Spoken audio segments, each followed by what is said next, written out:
2 മാസം ഒറ്റ കാര്യം ചോദിച്ചാൽ മാത്രം നിന്റെ അച്ഛന്റെ അമ്മയുടെ കേസിൽ നമ്മളല്ലേ ഉള്ളത്. അപ്പൊ റഫറൻസ് ഒരു പൈസ വീട്ടിൽ അവര് 20,000 പറയാൻ പാടില്ല. റഫറൻസ് നിന്റെ അച്ഛന് അതിനൊക്കെ ആരും വിളിക്കുന്നത്. അപ്പൊ പിന്നെ അച്ഛൻ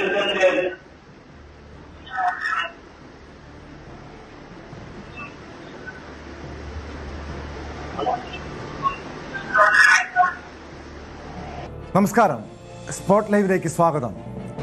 കണ്ണൂർ അഞ്ചരക്കണ്ടി ദന്തൽ കോളേജ് വിദ്യാർത്ഥി നിതിൻ രാജ് മരിക്കുന്നതിന് തൊട്ടു മുൻപുള്ള ദൃശ്യങ്ങളാണ് ഇപ്പോൾ കണ്ടത്.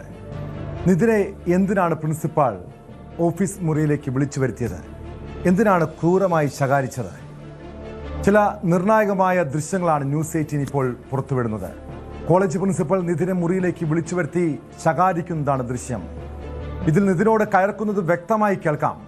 ലോണാപ്പിൽ നിന്നുള്ള ഭീഷണിയെക്കുറിച്ച് അധ്യാപിക പ്രിൻസിപ്പാളിനോട് പരാതി പറയുന്നതും നിതിനെ മുറിയിലേക്ക് വിളിച്ചു വരുത്തുന്നതും ഇന്നലെ ന്യൂസ് 18 പുറത്തുവിട്ടിരുന്നു.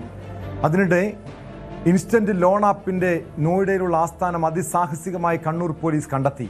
അവിടെ നിന്ന് 3 പേരെ അറസ്റ്റ് ചെയ്തു. അതിനിടെ കോളേജിലെ ഓർത്തോഡോണ്ടിക്സ് വിഭാഗത്തിലെ അധ്യാപകർ ഉൾപ്പെടെ 7 പേർ രാജിക്കത്ത് നൽകി. നിതിൻ രാജിന്റെ വീട് അഞ്ചരക്കണ്ടി ദന്തൽ കോളേജിലെ സഹപാഠികൾ സന്ദർശിച്ചു. വിദ്യാർത്ഥികളെ കണ്ടതോടെ നിതിന്റെ അമ്മ പൊട്ടിക്കരഞ്ഞു.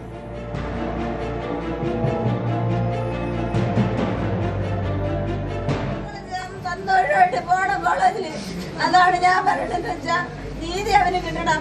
നീതി കിട്ടിയിട്ട് ഞാൻ അച്ഛൻ ഇന്നില്ല മക്കളെ, ലോകത്തില്ല.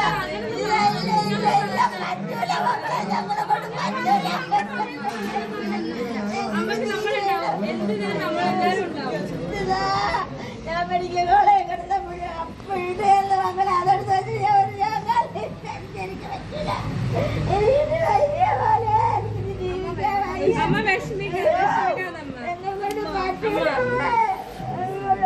മക്കളെ. നിങ്ങൾ ഇതിനെ കാണാൻ വന്നതാണോ? അയ്യോ എനിക്ക് കാണാൻ നിങ്ങൾ എന്തിനുകളെ എനിക്ക് വയ്യ. എന്റെ വയ്യ മോനെ, എന്റെ മരം കാണാതിരിക്കാൻ എനിക്ക് വയ്യ മക്കളെ. സത്യമാണ് ഞാൻ പറഞ്ഞത്. എന്നെ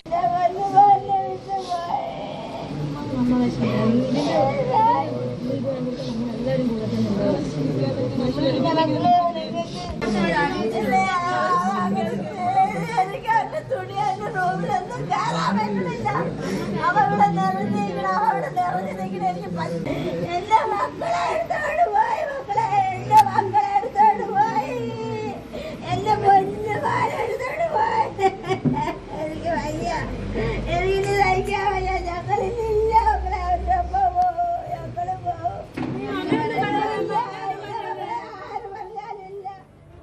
ഇന്ന് രാവിലെയാണ് സഹപാഠികൾ നിതിന്റെ വീട് സന്ദർശിച്ചത്. നിതിനെ തകർക്കുന്ന എന്തോ പ്രിൻസിപ്പാളിന്റെ മുറിയിൽ നടന്നിട്ടുണ്ടെന്ന് സുഹൃത്ത് നാസിം പ്രതികരിച്ചു. ചില വ്ളോഗർമാർ സമൂഹ മാധ്യമങ്ങളിലൂടെ തങ്ങളെ വേട്ടയാടുന്നുവെന്നും സുഹൃത്തുക്കൾ ആരോപിക്കുന്നു. മരണത്തിന് തങ്ങളാണ് കാരണമെന്ന് പോലും പറഞ്ഞു. റീച്ച് കിട്ടാൻ വേണ്ടി ഇല്ലാത്ത കാര്യങ്ങൾ ഉപയോഗിക്കുന്നു. ഇനിയും ആവർത്തിച്ചാൽ പരാതി നൽകുമെന്നും നിതിന്റെ സഹപാഠികൾ വ്യക്തമാക്കി. തെറ്റ് ചെയ്തവർ ശിക്ഷിക്കപ്പെടണം, നീതി കിട്ടണം. അതാണ് ഞങ്ങൾക്ക് മെയിനായിട്ട് വേണ്ടത്. ഇതിന് പിന്നാലെ ആരൊക്കെ ഉണ്ടോ അവർക്കൊക്കെ ശിക്ഷ കിട്ടണം, ഇതിന് നീതി കിട്ടണം. ഈ പറഞ്ഞ ജാതി അധിക്ഷേപം പിന്നെ ഇങ്ങനെ ഉണ്ടായ എല്ലാ അധിക്ഷേപങ്ങളൊക്കെ ഉണ്ടായത് 1.5 മാസം മുമ്പാണ്. ഇപ്പോൾ ഈ മരണത്തിന് കാരണമായിട്ട് വന്നിരിക്കുന്നത് ഈ ലോൺ ആപ്പ് തന്നെയാണ്. ലോൺ ആപ്പ് കാരണമാണ് അവൻ പ്രിൻസിപ്പൽ ഓഫീസിൽ വിളിക്കപ്പെടുന്നതും ഇങ്ങനെ കുറേ ഇൻ്റർഗേഷൻ ഉണ്ടാവുന്നതും എല്ലാം ഉണ്ടാവുന്നതൊക്കെ. അപ്പോൾ ഞങ്ങളുടെ ഒരു നിഗമനം എന്ന് വെച്ച് കഴിഞ്ഞാൽ അവൻ ആ ഒരു പ്രശ്നം ഉണ്ടായതിനു ശേഷം ഓക്കെ ആയിരുന്നു, ഞങ്ങളുടെ കൂടെയൊക്കെ സന്തോഷത്തോടെ ആയിരുന്നു ഇരിക്കണ്ടായിരുന്നു. അതിൽ നിന്നൊക്കെ നല്ല ഓവർകം ചെയ്ത് വരുന്ന ഒരു പീരീഡായിരുന്നു. പെട്ടെന്നാണ് ഈ ലോൺ ആപ്പിൻ്റെ ഇഷ്യൂ വരുന്നത്. അവന് ഏറ്റവും ഇഷ്ടപ്പെട്ട മാമായിരുന്നു ലതാ മാം. അപ്പോൾ ലതാ മാമിൻ്റെ ഇഷ്യൂവിൽ മാം അത്രയും ഡൗൺ ആയിരുന്നു. ഇങ്ങനെ ഒരു സംഭവം വന്നപ്പം ഇതിനെ അറിഞ്ഞുകൊണ്ടാണ് അറിയാത്തതെന്ന് നമുക്ക് അറിയുന്ന കേസല്ല, അറിയാതെയാണ് എന്ന് തന്നെയാണ് നമ്മളിപ്പോഴും വിശ്വസിക്കുന്നത്. അപ്പം മാമിൻ്റെ നേരെ ഇങ്ങനെ അലിഗേഷൻസ്, ഇങ്ങനെ ഫോൺ കോളും അനാവശ്യമായ സംസാരമൊക്കെ വന്നപ്പോൾ മാം നിതിനെ അത്രത്തോളം ഡൗൺ ആക്കി. അന്ന് ഞങ്ങൾ അറിഞ്ഞിരുന്നു, അതായത് ഈ ഇൻസിഡന്റ് നടന്ന സംഭവം അന്ന് അറിഞ്ഞിട്ടുണ്ടായിരുന്നു. മാം ഭയങ്കര കരച്ചിലും കാര്യങ്ങളൊക്കെ ആയിരുന്നു. മാമിന് എന്താ ചെയ്യേണ്ടതെന്ന് അറിയില്ല. അപ്പോൾ പോലും മാമിന് ഇങ്ങനെ കോൾസും OTP മെസ്സേജസും ഇങ്ങനെ ചുമ്മാ നല്ല ടോർച്ചറിങ് ആയിട്ടുള്ള മെസ്സേജസ് വന്നുകൊണ്ടിരിക്കുമായിരുന്നു. അന്ന് ആ ഇൻസിഡന്റ് അപ്പോഴാണ് ഞങ്ങൾ അറിയുന്നത്. ബോഡി ഷേമിങ് എല്ലാവർക്കും ഉള്ളതാണ്. ഞങ്ങൾ ക്ലാസ്സിലത്തെ മിക്ക കുട്ടികൾക്കും ബോഡി ഷേമിങ്ങും ഈ കളറിന്റെ പേരിലുള്ളതും കിട്ടാറുള്ളത് തന്നെയാണ്. ഞങ്ങൾക്ക് എല്ലാവർക്കും കിട്ടിയിട്ടുള്ളതാണ്. വിശദാംശങ്ങളുമായി കണ്ണൂരിൽ നിന്ന് KV ബൈജുവും തിരുവനന്തപുരത്തെ നിതിൻ്റെ വീട്ടിൽ നിന്ന് സാരംഗ് സുധാകരനും ചേരുന്നുണ്ട്. ആദ്യം KV ബൈജുവിലേക്കാണ്. ബൈജു, ഇന്നലെ വൈകിട്ടോട് രാത്രിയോട് കൂടിയാണ് ന്യൂസ് 18 ബൈജു ഈ ദൃശ്യങ്ങൾ പുറത്തുവിട്ടത്. അതായത് ഓഫീസ് മുറിയിൽ പ്രിൻസിപ്പാളിൻ്റെ ഓഫീസിൽ വെച്ച് നിതിനെ അധ്യാപകർ ശകാരിക്കുന്നതും ചോദ്യം ചെയ്യുന്നതുമൊക്കെ ദൃശ്യങ്ങളിലുണ്ട്. പക്ഷേ ഇന്നായപ്പോൾ അതിൽ കൂടുതൽ വ്യക്തത വന്നിരിക്കുന്നു. പ്രിൻസിപ്പാൾ നിതിന്മേൽ പൊട്ടിത്തെറിക്കുന്നുണ്ട്, എന്തോ കാര്യമായി ശകാരിക്കുന്നുണ്ട്. അതൊരു കാരണമായിട്ടുണ്ട്. കാരണം അതിനുശേഷമാണ് നിതിൻ ആത്മഹത്യ ചെയ്തത്. മാത്രമല്ല, ഇന്ന് ഈ കേസുമായി ബന്ധപ്പെട്ട് കൂടുതൽ വ്യക്തത വരികയാണോ, കൂടുതൽ ചിത്രം തെളിയുകയാണോ? കാരണം ലോൺ ആപ്പിലെ 3 പേരെ പിടികൂടിയിട്ടുണ്ട്. ലോൺ ആപ്പിൻ്റെ കേന്ദ്രം കണ്ടെത്താൻ കഴിഞ്ഞിരിക്കുന്നു. നിലവിൽ കേസിന്റെ പുരോഗതി എന്താണ്? ടോമേ, ഒരമ്മയുടെ ചങ്ക് പൊട്ടിയുള്ള നിലവിളിയാണ് നമ്മൾ കേട്ടത്. ഒരു കുടുംബത്തിന്റെ തന്നെ അത്താണിയാകേണ്ട ഒരാൾ, ആ ആളെയാണ് ഇത്തരത്തിൽ പ്രിൻസിപ്പലിന്റെ മുറിയിൽ കൊണ്ടുപോയി വലിയ തോതിൽ ശകാരിക്കുന്നത്. അങ്ങനെ നിർണായകമായ ഒരു CCTV ദൃശ്യമാണ് നമ്മൾ ഇന്ന് പുറത്തുവിട്ടത്. ഇന്നലെ നമ്മൾ പുറത്തുവിട്ട ദൃശ്യങ്ങളിൽ നിതിനെ ഇത്തരത്തിൽ പ്രിൻസിപ്പളും അതുപോലെ തന്നെ ലതാ ശശിധരൻ എന്ന് പറയുന്ന അധ്യാപികയും മറ്റ് 2 അധ്യാപകരും ചേർന്ന് ഇതിൽ കാര്യങ്ങൾ വ്യക്തത വരുത്തുന്നു. ഈ ലോൺ ആപ്പുമായി ബന്ധപ്പെട്ട് സംസാരിക്കുന്നതൊക്കെ ദൃശ്യങ്ങളിലാണ് ഉള്ളതെങ്കിൽ ഇന്ന് അങ്ങനെയല്ല. വളരെ നിർണായകമായ ദൃശ്യമാണ്. നിതിന്റെ അവസാന വാക്കുകൾ എന്ന് വേണമെങ്കിൽ ആ ഒരു ദൃശ്യത്തിന് പറയാം. നിതിന്റെ സംസാരിക്കുന്ന അവസാനത്തെ വാക്കുകൾ, അതാണ് ആ ദൃശ്യം. ഈ ഒരു ദൃശ്യത്തിൽ നിതിനെ പ്രിൻസിപ്പൽ വല്ലാത്ത രീതിയിൽ ശകാരിക്കുന്നുണ്ട്. അതായത് ഈ ഒരു റഫറൻസ് നമ്പറായി അധ്യാപികയുടെ നമ്പർ കൊടുത്തതുമായി ബന്ധപ്പെട്ടാണ് വലിയ തോതിൽ തട്ടിക്കയറുന്നത്, ദേഷ്യപ്പെട്ട് സംസാരിക്കുന്നത്. നിതിൻ അതിന് ഉത്തരങ്ങൾ പറയുന്നുണ്ട്. പക്ഷേ നിതിൻ പറയുന്നത് വിശ്വസിക്കാൻ ആ സമയത്ത് പ്രിൻസിപ്പൽ തയ്യാറാകുന്നില്ല. റഫറൻസ് നമ്പർ അറിഞ്ഞുകൊണ്ട് കൊടുത്തു എന്ന് പറയുന്നു. പക്ഷെ നിതിൻ അത് സമ്മതിക്കുന്നില്ല. ആ വീഡിയോയിൽ ഒക്കെ ഉള്ളത് ആ പശ്ചാത്തലമൊക്കെ അതാണ്. അങ്ങനെ അവിടെ നിന്നും പൊട്ടിക്കരഞ്ഞുകൊണ്ട് പുറത്തുപോയാണ് സമീപത്തായുള്ള ഡെന്റൽ കോളേജിന് മെഡിക്കൽ കോളേജിന്റെ കെട്ടിടത്തിന്റെ മുകളിൽ കയറുകയും അവിടെ നിന്നും താഴേക്ക് ചാടി നിതിൻ ആത്മഹത്യ ചെയ്തത്. ഈ ഒരു സംസാരിക്കുന്ന തെളിവാണ് ഈ കേസിൽ ഏറ്റവും പ്രധാനം. അതായത് ലോൺ ആപ്പുമായി ബന്ധപ്പെട്ട ഭീഷണി, അതോടൊപ്പം നേരത്തെയൊക്കെ ജാതീയമായും നിറത്തിന്റെ പേരിലും ഒക്കെ വലിയ അധിക്ഷേപം നേരിട്ടിരുന്നു. അത് പോലീസും പറയുന്നുണ്ട്. അതോടൊപ്പം ഏറ്റവും ഒടുവിൽ തന്റെ പ്രിയപ്പെട്ട അധ്യാപികയുടെ പേര് ഈ ഒരു 15,000 രൂപ, ഒരു 15,000 രൂപ അമ്മയുടെ ആശുപത്രി ആവശ്യങ്ങൾക്കായാണ് നിതിൻ ലോൺ എടുക്കുന്നത്. അത്രയും 36% പലിശയാണ് ഈ ലോൺ ആപ്പ് കമ്പനി ഈടാക്കിയത്. അങ്ങനെ ഒരുപക്ഷെ ഇതുപോലെ ഒരുപാട് നിതിന്മാർ ഇനിയും നമ്മുടെ ഇടയിൽ ഉണ്ടാകാം, ഇത്തരത്തിൽ ചതിക്കപ്പെട്ട അല്ലെങ്കിൽ അറിയാതെ ഇതിൽ കെടിയിൽപ്പെട്ട. എന്തായാലും നിതിനെ സംബന്ധിച്ചിടത്തോളം അതിൽ ഏറ്റവും വിഷമം ഉണ്ടാക്കിയത് തന്റെ പ്രിയപ്പെട്ട അധ്യാപികയുടെ പേര് അതിൽ വലിച്ചഴിക്കേണ്ടി വന്നതും നിതിൻ പറയുന്നത് അവിടെ വിശ്വസിക്കാതിരിക്കുന്നതും. പിന്നീട് ലതാ ശശിധരൻ എന്ന് പറയുന്ന അധ്യാപിക നമ്മൾ ഏറ്റവും ഒടുവിൽ പുറത്തുവിട്ട ദൃശ്യങ്ങളിലില്ല. അവർ പോലീസിൽ പരാതി നൽകാൻ അവിടെ നിന്നും ഇറങ്ങിപ്പോയി. അത് നിതിനെ സംബന്ധിച്ചിടത്തോളം താങ്ങാവുന്നതിന് അപ്പുറമായിരിക്കും എന്ന് പറയേണ്ടി വരും. എന്തായാലും ആത്മഹത്യ ഒന്നിനും പരിഹാരമല്ല എന്ന് തന്നെ നമ്മൾ ആവർത്തിച്ച് പറയട്ടെ.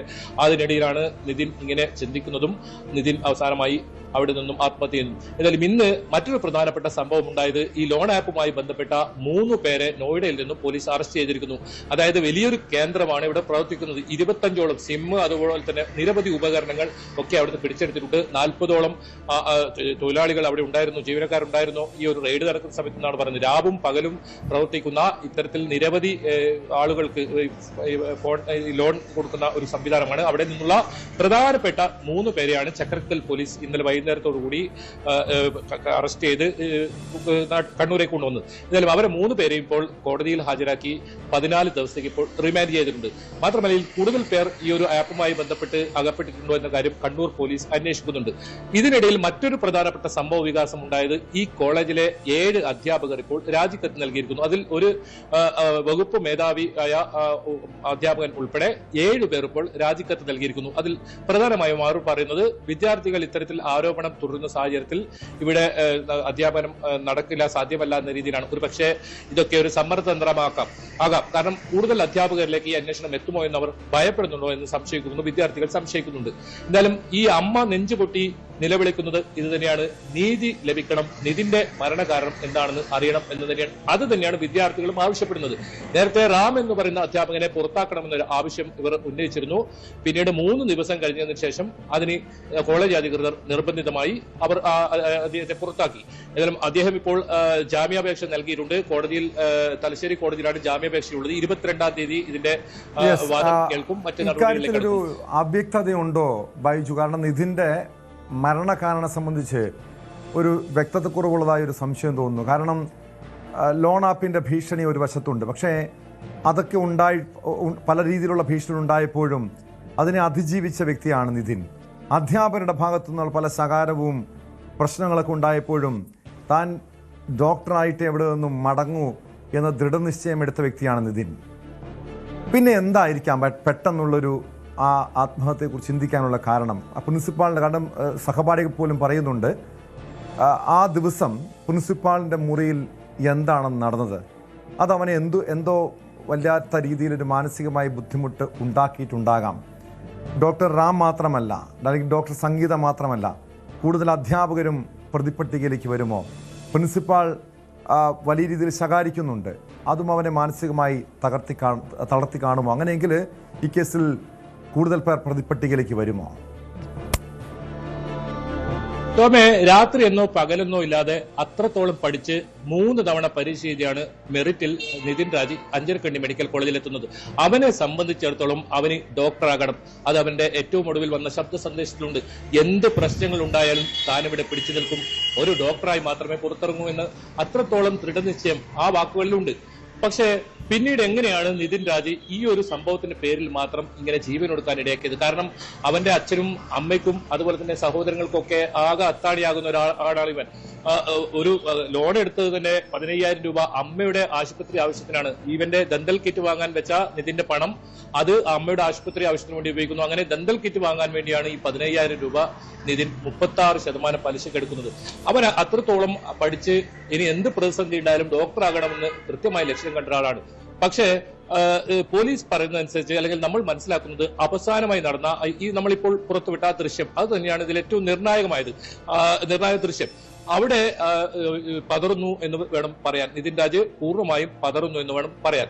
അതോടൊപ്പം അക്കാദമിക് തലത്തിലുള്ള വലിയ മാനസിക സമ്മർദ്ദം നിതിൻ ഉണ്ടായി എന്ന് പറയുന്നു. കാരണം ഈ ഒരു സംഭവത്തിന്റെ പേരിൽ, അതായത് ലോൺ ആപ്പുമായി ബന്ധപ്പെട്ട് പണമെടുക്കുകയും അധ്യാപികയായ ലതാ ശശിധരന്റെ പേര് അതിൽ റെഫറൻസ് ആയി വെക്കുകയും ഈ അധ്യാപികയ്ക്ക് നിരന്തരം കോളും ഭീഷണിയും ഒക്കെ വരുന്ന സാഹചര്യവും, അതോടൊപ്പം നിതിന് നിരന്തരമായ ഈ ഒരു കമ്പനിയുടെ ഭീഷണിയും അതുപോലെ തന്നെ സന്ദേശങ്ങളും വരുന്ന സാഹചര്യം ഒക്കെ വലിയ തോതിൽ അവനെ മാനസികമായി സമ്മർദ്ദത്തിനിടയാക്കിയിരുന്നു. അതിന് പുറമെ ഈ പ്രിൻസിപ്പലിന്റെ മുറിയിൽ ഇത്തരത്തിൽ വിളിച്ചു വരുത്തി ഈ ലതാ ശശിധരൻ എന്ന് പറയുന്ന തന്റെ പ്രിയപ്പെട്ട അധ്യാപികയുടെ മുന്നിൽ നിന്ന് തന്നെ അവർ തന്നെ നിതിന് എതിരാവുന്ന ഒരു സാഹചര്യം. അങ്ങനെ ഒരു പക്ഷേ അവന് സമനില എല്ലാ സീമകളും അവന് നഷ്ടപ്പെട്ടിട്ടുണ്ടായേക്കാം. ആ ഒരു സമയത്ത് അത് നിതിന്റെ മുഖത്തുണ്ട്. നിതിൻ വിശദീകരിക്കാൻ ശ്രമിക്കുന്നതൊക്കെ ആ ദൃശ്യങ്ങളിൽ കാണാം, തന്റെ ഭാഗം വിശദീകരിക്കാൻ ശ്രമിക്കുന്നത് കാണാം. പക്ഷേ പ്രിൻസിപ്പൾ അങ്ങനെയല്ല. പ്രിൻസിപ്പൾ ആ ഫോൺ അവിടെ പിടിച്ചു വെച്ചു എന്നാണ് പോലീസ് പറയുന്നത്. പക്ഷേ പ്രിൻസിപ്പൾ പറയുന്നത് ഫോൺ അവിടെ ഏൽപ്പിച്ചിട്ട് നിതിൻ അവിടെ നിന്നും ഇറങ്ങിപ്പോയി എന്നാണ്. നിതിനെ സംബന്ധിച്ചിടത്തോളം ഈ ലോൺ ആപ്പുമായി ബന്ധപ്പെട്ട ഒരു പ്രശ്നം എന്തായാലും അത് വലിയ തോതിൽ മാനസിക സമ്മർദ്ദത്തിന് ഇടയാക്കിയിട്ടുണ്ട്. ഒപ്പം നേരത്തെ സൂചിപ്പിച്ചതുപോലെ തന്നെ അക്കാദമിക് തലത്തിലുള്ള വലിയ തോതിലുള്ള ഈ ഒരു അധിക്ഷേപവും ജാതിയുടെ പേരിലും അല്ലെങ്കിൽ പണമില്ലാത്തതിന്റെ പേരിലും ഒക്കെ അവനെ വലിയ തോതിൽ അവിടെ നിന്നും ഇത്തരത്തിൽ നാണക്കേടുണ്ടാക്കുന്ന രീതിയിൽ അവന് അനുഭവങ്ങൾ ഉണ്ടായിട്ടുണ്ട്. അത് മാനസികമായി തകർത്തി. ഏതായാലും അതിൽ നിന്നും ഓവർകം ചെയ്തു എന്നാണ് വിദ്യാർത്ഥികൾ പറയുന്നത്. പക്ഷേ ഈ ഒരു പ്രശ്നം കൂടി ഒന്നിച്ചെല്ലാം കൂടി വരുമ്പോൾ ഒരു മനസ്സിലുണ്ടാവുന്ന മാനസികാവസ്ഥ ഊഹിക്കാവുന്നേ ഉള്ളൂ. അങ്ങനെയാണ് നിതിൻ അവിടെ നിന്നും പുറത്തേക്ക് വരുന്നതും മറ്റൊന്നും ആലോചിക്കാതെ, അതായത് സ്വന്തം അച്ഛനും അമ്മയെയും തനിക്ക് വേണ്ടി ജീവിക്കുന്ന അല്ലെങ്കിൽ അവർ തന്നെ ആശ്രയിച്ച് ജീവിക്കുന്ന അച്ഛനും അമ്മേനും പോലും ഓർക്കാതെ അവൻ സകല ഇതും മറന്ന് അങ്ങനെ പുറത്തേക്ക് പോവുകയും അവിടെ നിന്നും കെട്ടിടത്തിന്റെ മുകളിലേക്ക് കയറുകയും അവിടെ നിന്നും ആത്മഹത്യ ചെയ്യുന്നതാണ് ഉണ്ടായത്. ഈ 2 കാരണങ്ങൾ കൂടാതെ ഇതിൽ സ്വകാര്യമായ കുറച്ച് പ്രശ്നങ്ങൾ, വ്യക്തിപരമായ കുറച്ച് പ്രശ്നങ്ങൾ നിതിനുണ്ടെന്നാണ് പോലീസ് പറയുന്നത്. അത് പോലീസ് തന്നെ വ്യക്തമാക്കേണ്ടതാണ്. നമ്മൾ ആ ഒരു മേഖലയിലേക്ക് ഇപ്പോൾ അല്ലെങ്കിൽ ആ ഒരു കാര്യത്തിലേക്ക് ഇപ്പോൾ കടക്കുന്നില്ല. കാരണം അത് പോലീസാണ് അതിലൊരു വ്യക്തത വരുത്തേണ്ടത്. എന്താണ് നിതിന് വ്യക്തിപരമായി ഉണ്ടായ പ്രശ്നം? ആ പ്രശ്നം സംബന്ധിച്ച് പോലീസ് തന്നെ വൈകാതെ വിശദീകരിക്കുമെന്നാണ് നമുക്ക് ലഭിക്കുന്ന വിവരം. ആ വ്യക്തിപരമായ പ്രശ്നം കൂടി ഈ ഒരു 2 പ്രശ്നങ്ങൾക്കൊപ്പം ചേർന്നപ്പോൾ നിതിനെ സംബന്ധിച്ചിടത്തോളം അവന് ഭൂമി പിളർന്നു പോകുന്നു എന്ന് പോലും തോന്നുന്ന ഒരു ഘട്ടം ആ ദൃശ്യങ്ങളിൽ നിന്ന് തന്നെ നമുക്കൊന്ന് മനസ്സിലാക്കാം. അവന്റെ മുഖത്ത് തന്നെ അത് വായിച്ചെടുക്കാം. പ്രിൻസിപ്പള് വലിയ തോതിൽ ശകാരിക്കുന്നുണ്ട്. ഒരു പക്ഷേ അവനെ ഈ ഒരു 15,000 രൂപയ്ക്ക് വേണ്ടി ഇത്രത്തോളം ശകാരിക്കുന്നവർ ഒന്ന് ചേർത്ത് പിടിച്ചിരുന്നില്ലെങ്കിൽ, അല്ലെങ്കിൽ അവരൊന്ന് ആശ്വസിച്ചിരുന്നെങ്കിൽ ഒരു പക്ഷേ നിതിൻ ഇന്നും നമ്മോടൊപ്പം ഉണ്ടായിരിക്കും. ഈ അമ്മയ്ക്ക് ഇത്രത്തോളം നിലവിളിക്കേണ്ട സാഹചര്യം ഉണ്ടാകില്ലായിരുന്നു. ഒരു അധ്യാപകൻ അല്ലെങ്കിൽ ഒരു പ്രിൻസിപ്പാൾ ഇത്തരത്തിലാണോ ഒരു വിദ്യാർത്ഥിയോട് ഒരു തെറ്റ് ചെയ്തിട്ടുണ്ടെങ്കിൽ പോലും പെരുമാറേണ്ടത് എന്ന ചോദ്യങ്ങളൊക്കെ സമൂഹം ഇതിൽ നിന്നും ചോദിക്കുന്നുണ്ട്. അത്തരം വിദ്യാർത്ഥികളും ചോദിക്കുന്നുണ്ട്, അങ്ങനെയാണോ ഇടപെടേണ്ടത്? കാരണം അവന്റെ ഒരു നിസ്സഹായാവസ്ഥയും അല്ലെങ്കിൽ അവന്റെ സാമ്പത്തികാവസ്ഥയും ഒക്കെയാണ് അവന് ഇത്രത്തോളം വലിയൊരു പലിശ നൽകി ഇങ്ങനെ ഒരു ലോണാപ്പിൽ പോയി. നിതിൻ സാരംഗ്, വളരെ സങ്കടകരമായ കാഴ്ചകളായിരുന്നു ഇന്ന് നിതിന്റെ വീട്ടിൽ നിന്ന് കാണാൻ കഴിഞ്ഞത്. കാരണം ഈ മരണത്തിന് ശേഷം കോളേജ് അധികൃതർ ആരും വീട്ടിലെത്തിയില്ലെന്നൊരു പരിഭവമുണ്ട്. അതിനിടെയാണ് സഹപാഠികൾ എത്തിയത്. തൻ്റെ മകൻ്റെ കൂട്ടുകാരെ കണ്ടപ്പോൾ ആ അമ്മ പൊട്ടിക്കരയുന്ന കാഴ്ചയാണ് കണ്ടത്. വളരെ വികാരനിർഭരമായ രംഗങ്ങൾ. ആ സഹപാഠികൾ വീട്ടിൽ തന്നെ തുടരുകയാണോ? ഇപ്പോഴും അവർ വീട്ടിലുണ്ടോ? എന്താണ് അവർ മാധ്യമങ്ങളോട് ഉൾപ്പെടെ പ്രതികരിച്ചത്? അവർ ഇന്ന് ഉച്ചയോട് കൂടിയാണ് നെടുമങ്ങാട് നിതിന്റെ വീട്ടിലേക്ക് എത്തിയത്. ഇന്ന് രാത്രിയാണ് അവർ തിരിച്ചു പോവുക എന്നാണ് അറിയിച്ചത്. ഇത്രയും ദിവസം, അതായത് മരണം നടന്ന ഇത്രയും ദിവസം ഇവിടേക്ക് എത്താത്തതിന് വലിയ വിമർശനം നേരിടേണ്ടി വന്നിരുന്നു. പക്ഷേ അവർക്ക് എത്താൻ കഴിയാത്തൊരു സാഹചര്യമായിരുന്നു എന്നാണ് അവർ വ്യക്തമാക്കിയത്. എന്തുതന്നെയായാലും അവർ ഒരു ദുഃഖത്തിൽ പങ്കുചേരാൻ അടക്കമാണ് ഇവിടേക്ക് എത്തിയത്. മാത്രമല്ല നിതിന് നീതി നേടിക്കൊടുക്കുക എന്നായിരുന്നു അവരുടെ പ്രധാനപ്പെട്ട ലക്ഷ്യം. അതിന് ഏതറ്റം വരെയും കുടുംബത്തിനൊപ്പം നിൽക്കുമെന്നാണ് അവർ നമ്മോട് പ്രതികരിക്കുകയടക്കം ചെയ്തത്. എന്തുതന്നെയായാലും ഇതിൽ ഈ ലോൺ ആപ്പിന്റെ ഒരു വിഷയമടക്കം അവരും ചൂണ്ടിക്കാണിക്കുന്നുണ്ട്. കാരണം ഈ ടീച്ചറുടെ പ്രതികരണം അടക്കം അവർ ഒരു അപകടം നടന്ന, അല്ലെങ്കിൽ ആത്മഹത്യ നടന്ന സമയത്തടക്കം ടീച്ചർ അത്തരത്തിൽ പ്രതികരിച്ചിരുന്നു. അതായത് ആ ഒരു നിതിൻ കെട്ടിടത്തിന് മുകളിൽ നിന്നും ചാടി കാഷ്വാലിറ്റിയിലേക്ക് കൊണ്ടുവന്ന സമയത്തടക്കം ഈ ടീച്ചർക്ക് മൊബൈൽ ഫോണിൽ, തന്റെ സ്വകാര്യ ഫോണിലേക്ക് മെസ്സേജുകളും കോളുകളും വന്നുകൊണ്ടിരിക്കുന്നുണ്ടായിരുന്നു എന്നടക്കം കുട്ടികൾ ഇപ്പോൾ നമ്മളോട് പ്രതികരിച്ചിരുന്നു. എന്തിനായാലും ഇതിൽ കൂടുതൽ, അതായത് ഡോക്ടർ റാമിന്റെ ഭാഗത്തുനിന്നുണ്ടായിട്ടുള്ള പീഡനങ്ങൾ അത് ശരിവെക്കുന്ന രീതിയിലാണ് ഈ ഒരു കുട്ടികളുടെ പ്രതികരണം ഉണ്ടായത്. അതായത് ആ ഒരു 1.5 മാസം മുൻപടക്കം വരെ റാമിന്റെ ഭാഗത്തു നിന്നും വലിയ രീതിയിലുള്ള ടോർച്ചറിങ് കുട്ടികൾ നേരിടേണ്ടി വന്നിരുന്നു. അതിൽ നിതിനും വലിയ രീതിയിൽ ബുദ്ധിമുട്ട് നേരിടേണ്ടി വന്നിരുന്നു. എന്തിനായാലും ഈ ഒരു മരണത്തിന് പിന്നിലെ കാരണം കണ്ടെത്തുക, അതിൽ ആരോപണ വിധേയരായിട്ടുള്ള ടീച്ചർമാർക്കെതിരെ നടപടികളിലേക്ക് കടക്കുന്നതിലടക്കം കുടുംബത്തിനൊപ്പം നിൽക്കുമെന്നാണ് ഇപ്പോൾ കുട്ടികൾ അറിയിച്ചിരിക്കുന്നത്.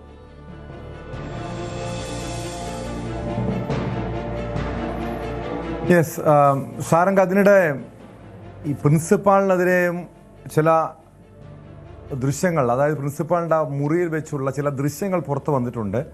അതിനോട് എന്താണ് ഈ സഹപാഠികളുടെ പ്രതികരണം? കാരണം നേരത്തെ തന്നെ ഡോക്ടർ റാമിനെതിരെ ഗുരുതരമായിട്ടുള്ള പരാമർശങ്ങളുണ്ടായിരുന്നു. റാമാണ് ഇതിന് ഉത്തരവാദി, നിതിൻ്റെ മരണത്തിന് ഉത്തരവാദി റാമാണ്. റാമിനെ പ്രതി ചേർത്തു, അറസ്റ്റിലേക്ക് കാര്യങ്ങൾ നീങ്ങുന്നുണ്ട്.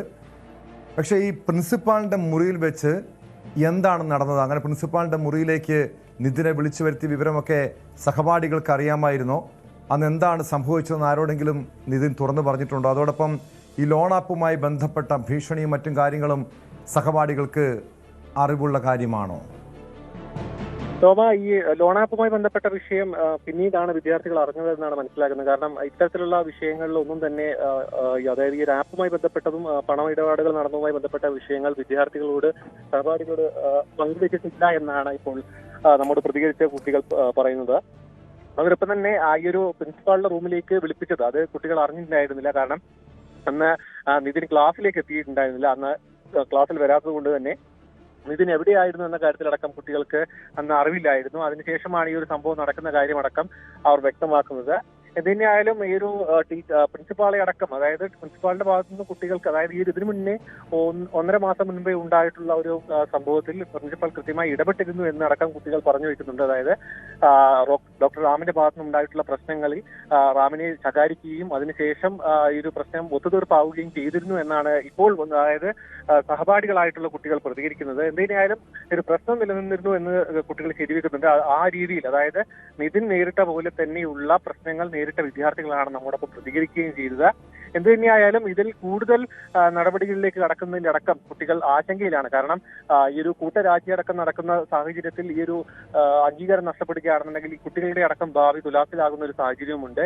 മാത്രമല്ല ഈ ടോം നേരത്തെ ചോദിച്ചതുപോലെ തന്നെ ഈ ഒരു പ്രിൻസിപ്പാളുമായി ബന്ധപ്പെട്ട് ഈ ലോൺ ആപ്പുമായി ബന്ധപ്പെട്ട പെട്ടെന്നുള്ള ഒരു പ്രൊവക്കേഷനിൽ ആത്മഹത്യ ചെയ്യുന്നൊരു കുട്ടിയല്ല നിതിൻ.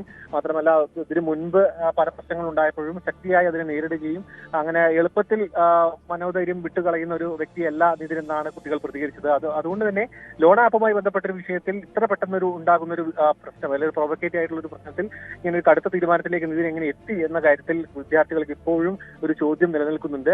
ആ ഉത്തരം കണ്ടെത്തുന്നവരെ തന്നെ കുടുംബത്തിനൊപ്പം തന്നെ നിൽക്കുമെന്നും നിതിന് നീതി നേടുന്നതുവരെ ഈ ഒരു നിയമ പോരാട്ടത്തിലായിക്കോട്ടെ അതിനടക്കം കുടുംബത്തിനൊപ്പം തന്നെ നിൽക്കുമെന്നാണ് ഈ വിദ്യാർത്ഥികൾ പ്രതികരിച്ചത് കേട്ടോ. യെസ്, വ്യക്തമാണ്. സാരംഗ് സുധാകരനും KV ബൈജുവുമാണ് വിവരങ്ങൾ നൽകിയത്.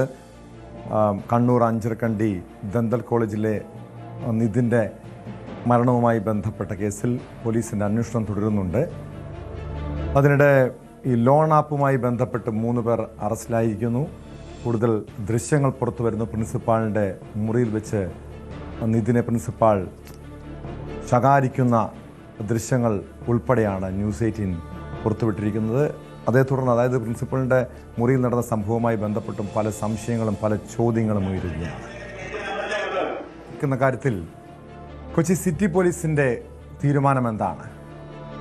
ഇതുമായി ബന്ധപ്പെട്ട് സിറ്റി പോലീസ് കമ്മീഷണർ ഇന്ന് നിലപാട് വ്യക്തമാക്കിയിട്ടുണ്ട്. അതായത് ഇതുവരെയും തീരുമാനമൊന്നും എടുത്തിട്ടില്ല. പെൺകുട്ടിയുടെ അറസ്റ്റ് പാടില്ലെന്ന് കോടതി ഉത്തരവുണ്ട്. ഇക്കാര്യം മധ്യപ്രദേശ് പോലീസിനെ അറിയിച്ചുവെന്നും കമ്മീഷണർ വ്യക്തമാക്കിയിരിക്കുകയാണ്. അവരുടെ അച്ഛനുடைய പരാതിയിൽ മധ്യപ്രദേശിൽ ഒരു കിഡ്നാപ്പിംഗ് കേസ് എടുത്തിട്ടുണ്ട്. അതിനുடைய അന്വേഷണത്തിന്റെ ഭാഗമായിട്ട് മധ്യപ്രദേശ് പോലീസ് നമുക്കിവിടെ എത്തിയിട്ടുണ്ടായിരുന്നു. നമ്മവിടെ ഹൈക്കോടതിയുടെ ഓർഡറും ഇതാണ് സ്റ്റേറ്റസ്. അത് 20-ാം തീയതി വരെ ഏതെങ്കിലും ഫോഴ്സിബിൾ ആക്ഷൻ എടുക്കാം ഹൈക്കോടതിയുടെ സ്റ്റേ ഉണ്ടെന്ന കാര്യം നമ്മൾ അവർക്ക് അറിയിച്ചത്. അവർ പ്രൊട്ടക്ഷനൊക്കെയായിട്ടും മറ്റു കാര്യങ്ങൾക്കായിട്ടും ഇമെയിൽ മുഖാന്തരം പലതരപ്പെട്ട ഓഫീസറുകൾക്കും പ്രസിഡന്റ് ഓഫ് ഇന്ത്യ തൊട്ട് എല്ലാവർക്കും ഇമെയിൽ കൊടുത്തിട്ടുണ്ട്. ആൾറെഡി കോടതി ഈ മാറ്റർ സീസ് ചെയ്തുകൊണ്ട് ഇതൊക്കെ നമുക്കിതിൽ കൂടുതൽ പറയാനൊന്നുമില്ല. വിശദാംശങ്ങളുമായി കൊച്ചിയിൽ നിന്ന് നവമി ദിനേശ് ചേരുന്നുണ്ട്. നവമി, കഴിഞ്ഞ 2 ദിവസത്തോളം മധ്യപ്രദേശ് പോലീസ് കൊച്ചിയിലുണ്ടായിരുന്നു. ആ പെൺകുട്ടിയെയും അതോടൊപ്പം ഫർമാൻ ഖാനെയും ചോദ്യം ചെയ്യുകയായിരുന്നു ലക്ഷ്യം. പക്ഷേ അതിനിടെ ഈ അറസ്റ്റ് പാടില്ല, പെൺകുട്ടിയുടെ അറസ്റ്റ് പാടില്ല എന്ന കോടതിയുടെ ഉത്തരവ്, ഫർമാൻ ഖാനെ അറസ്റ്റ് ചെയ്തെന്ന് കോടതിയുടെ ഉത്തരവ്, ഒടുവിൽ മധ്യപ്രദേശ് പോലീസ് മടങ്ങിപ്പോയോ? എന്താണ് അവരുടെ തുടർ നീക്കമെന്നറിയണം. കാരണം കൊച്ചി സിറ്റി പോലീസിന് തനിക്ക് സുരക്ഷ വേണമെന്ന് ആവശ്യപ്പെട്ടുകൊണ്ട് കേരള പോലീസിന് ഈ പെൺകുട്ടി പരാതി ഉൾപ്പെടെ നൽകിയതാണ്. ഇതിൻ്റെ അടിസ്ഥാനത്തിലാണോ അത്തരമൊരു തീരുമാനമെടുത്തത്, അതോ കോടതി ഉത്തരവിൻ്റെ പശ്ചാത്തലത്തിലായിരുന്നു തീരുമാനം?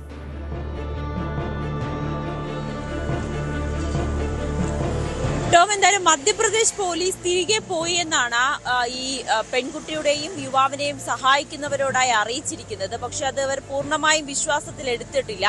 തൽക്കാലം മധ്യപ്രദേശ് പോലീസിന് മുന്നിലെത്തി മൊഴി നൽകേണ്ടതില്ല, പകരം ഒരു രഹസ്യമൊഴി അടക്കം നൽകിയാൽ മതി എന്നൊരു തീരുമാനമാണ് ഈ പെൺകുട്ടിക്ക് ലഭിച്ച ഒരു നിയമോപദേശത്തിന്റെ അടിസ്ഥാനത്തിൽ, അല്ലെങ്കിൽ അഭിഭാഷകൻ നൽകിയിരിക്കുന്ന ഉപദേശം. തൽക്കാലം എന്തായാലും മധ്യപ്രദേശ് പോലീസ് പോയി എന്ന് ഇവരോട് പറയുന്നുണ്ട്. പക്ഷെ അത് നമ്മൾ കേരള പോലീസും അത് അത്തരത്തിലുള്ള കാര്യങ്ങളൊന്നും സ്ഥിരീകരിക്കുന്നില്ല. നമ്മൾ ചോദിച്ചപ്പോഴും കമ്മീഷണർ അതിന് മറുപടി ഒന്നും നൽകിയിട്ടില്ല. എന്തായാലും ഒരു കാര്യം കമ്മീഷണർ ഉറപ്പിച്ച് ആവർത്തിച്ചു പറയുന്നത്, കോടതിയിൽ നിന്നുള്ള ഉത്തരവ്, അതായത് 20-ാം തീയതി വരെ ഫർമാൻ ഖാന്റെയോ പെൺകുട്ടിയുടെ അറസ്റ്റ് പാടില്ല എന്നൊരു ഉത്തരവ് മധ്യപ്രദേശ് പോലീസിന് കൈമാറിയിട്ടുണ്ട്. കോടതി ഉത്തരവ് മധ്യപ്രദേശ് പോലീസിന് കൈമാറിയിട്ടുണ്ട്. സാധാരണ ഒരു സേനയ്ക്ക് കൊടുക്കുന്ന എല്ലാ സഹായങ്ങളും മധ്യപ്രദേശ് പോലീസിനും നൽകിയിട്ടുണ്ട്. മറ്റ് കാര്യങ്ങളിലൊന്നും ഇപ്പോൾ വെളിപ്പെടുത്താൻ കഴിയില്ല, അല്ലെങ്കിൽ മറ്റു കാര്യങ്ങളിലൊന്നും ഒരു തീരുമാനമെടുത്തിട്ടില്ല. പ്രത്യേകിച്ച് പെൺകുട്ടി ഇമെയിൽ മുഖേനയാണ് പോലീസ് സുരക്ഷ ആവശ്യപ്പെട്ടുകൊണ്ട് പരാതി അയച്ചത്. അതിലും തൽക്കാലം തീരുമാനങ്ങൾ എടുക്കുകയോ ഏതെങ്കിലും നടപടികളിലേക്കോ കടന്നിട്ടില്ല എന്നുകൂടി കമ്മീഷണർ വ്യക്തമാക്കിയിട്ടുണ്ട്. ഇരുവരും എവിടെയാണെന്ന് ഇപ്പോഴും അറിയില്ല. എറണാകുളം ജില്ലയിൽ, പ്രത്യേകിച്ച് ആലുവ, കളമശ്ശേരി പരിസരത്തുണ്ട് എന്നതിന്റെ ചില തെളിവുകളൊക്കെ കേരള പോലീസിന് ലഭിച്ചിട്ടുണ്ടെങ്കിൽ പോലും മധ്യപ്രദേശ് പോലീസ് കൊച്ചിയിൽ എത്തിയിട്ടുണ്ടെന്ന് അറിഞ്ഞതോടുകൂടി ഇവർ കൊച്ചി വിടാനുള്ള ഒരു സാധ്യതയാണ് പോലീസ് ഇപ്പോൾ കണക്കാക്കുന്നത്. അതോടൊപ്പം തന്നെ ഈ FIR റദ്ദാക്കണമെന്ന് ആവശ്യപ്പെട്ടുകൊണ്ട്, അതായത് മധ്യപ്രദേശിൽ രജിസ്റ്റർ ചെയ്ത കേസ് റദ്ദാക്കണമെന്ന് ആവശ്യപ്പെട്ടുകൊണ്ട് ഹൈക്കോടതിയെ സമീപിക്കാനുള്ള ഒരു നീക്കത്തിലേക്കാണ് ഈ പെൺകുട്ടി കടക്കുന്നതെന്ന് കൂടി നമ്മൾ ഇവരുടെ സഹായികളിൽ നിന്നും വിവരങ്ങൾ ലഭ്യമാകുന്നുണ്ട്. എന്തായാലും ഇതൊക്കെ ഇനിയും സ്ഥിരീകരിക്കേണ്ടതുണ്ട്. ഹൈക്കോടതി അടക്കം സമീപിക്കാനുള്ള ഒരു സാധ്യതയാണ് മുന്നിൽ നിലനിൽക്കുന്നത്. ടോം,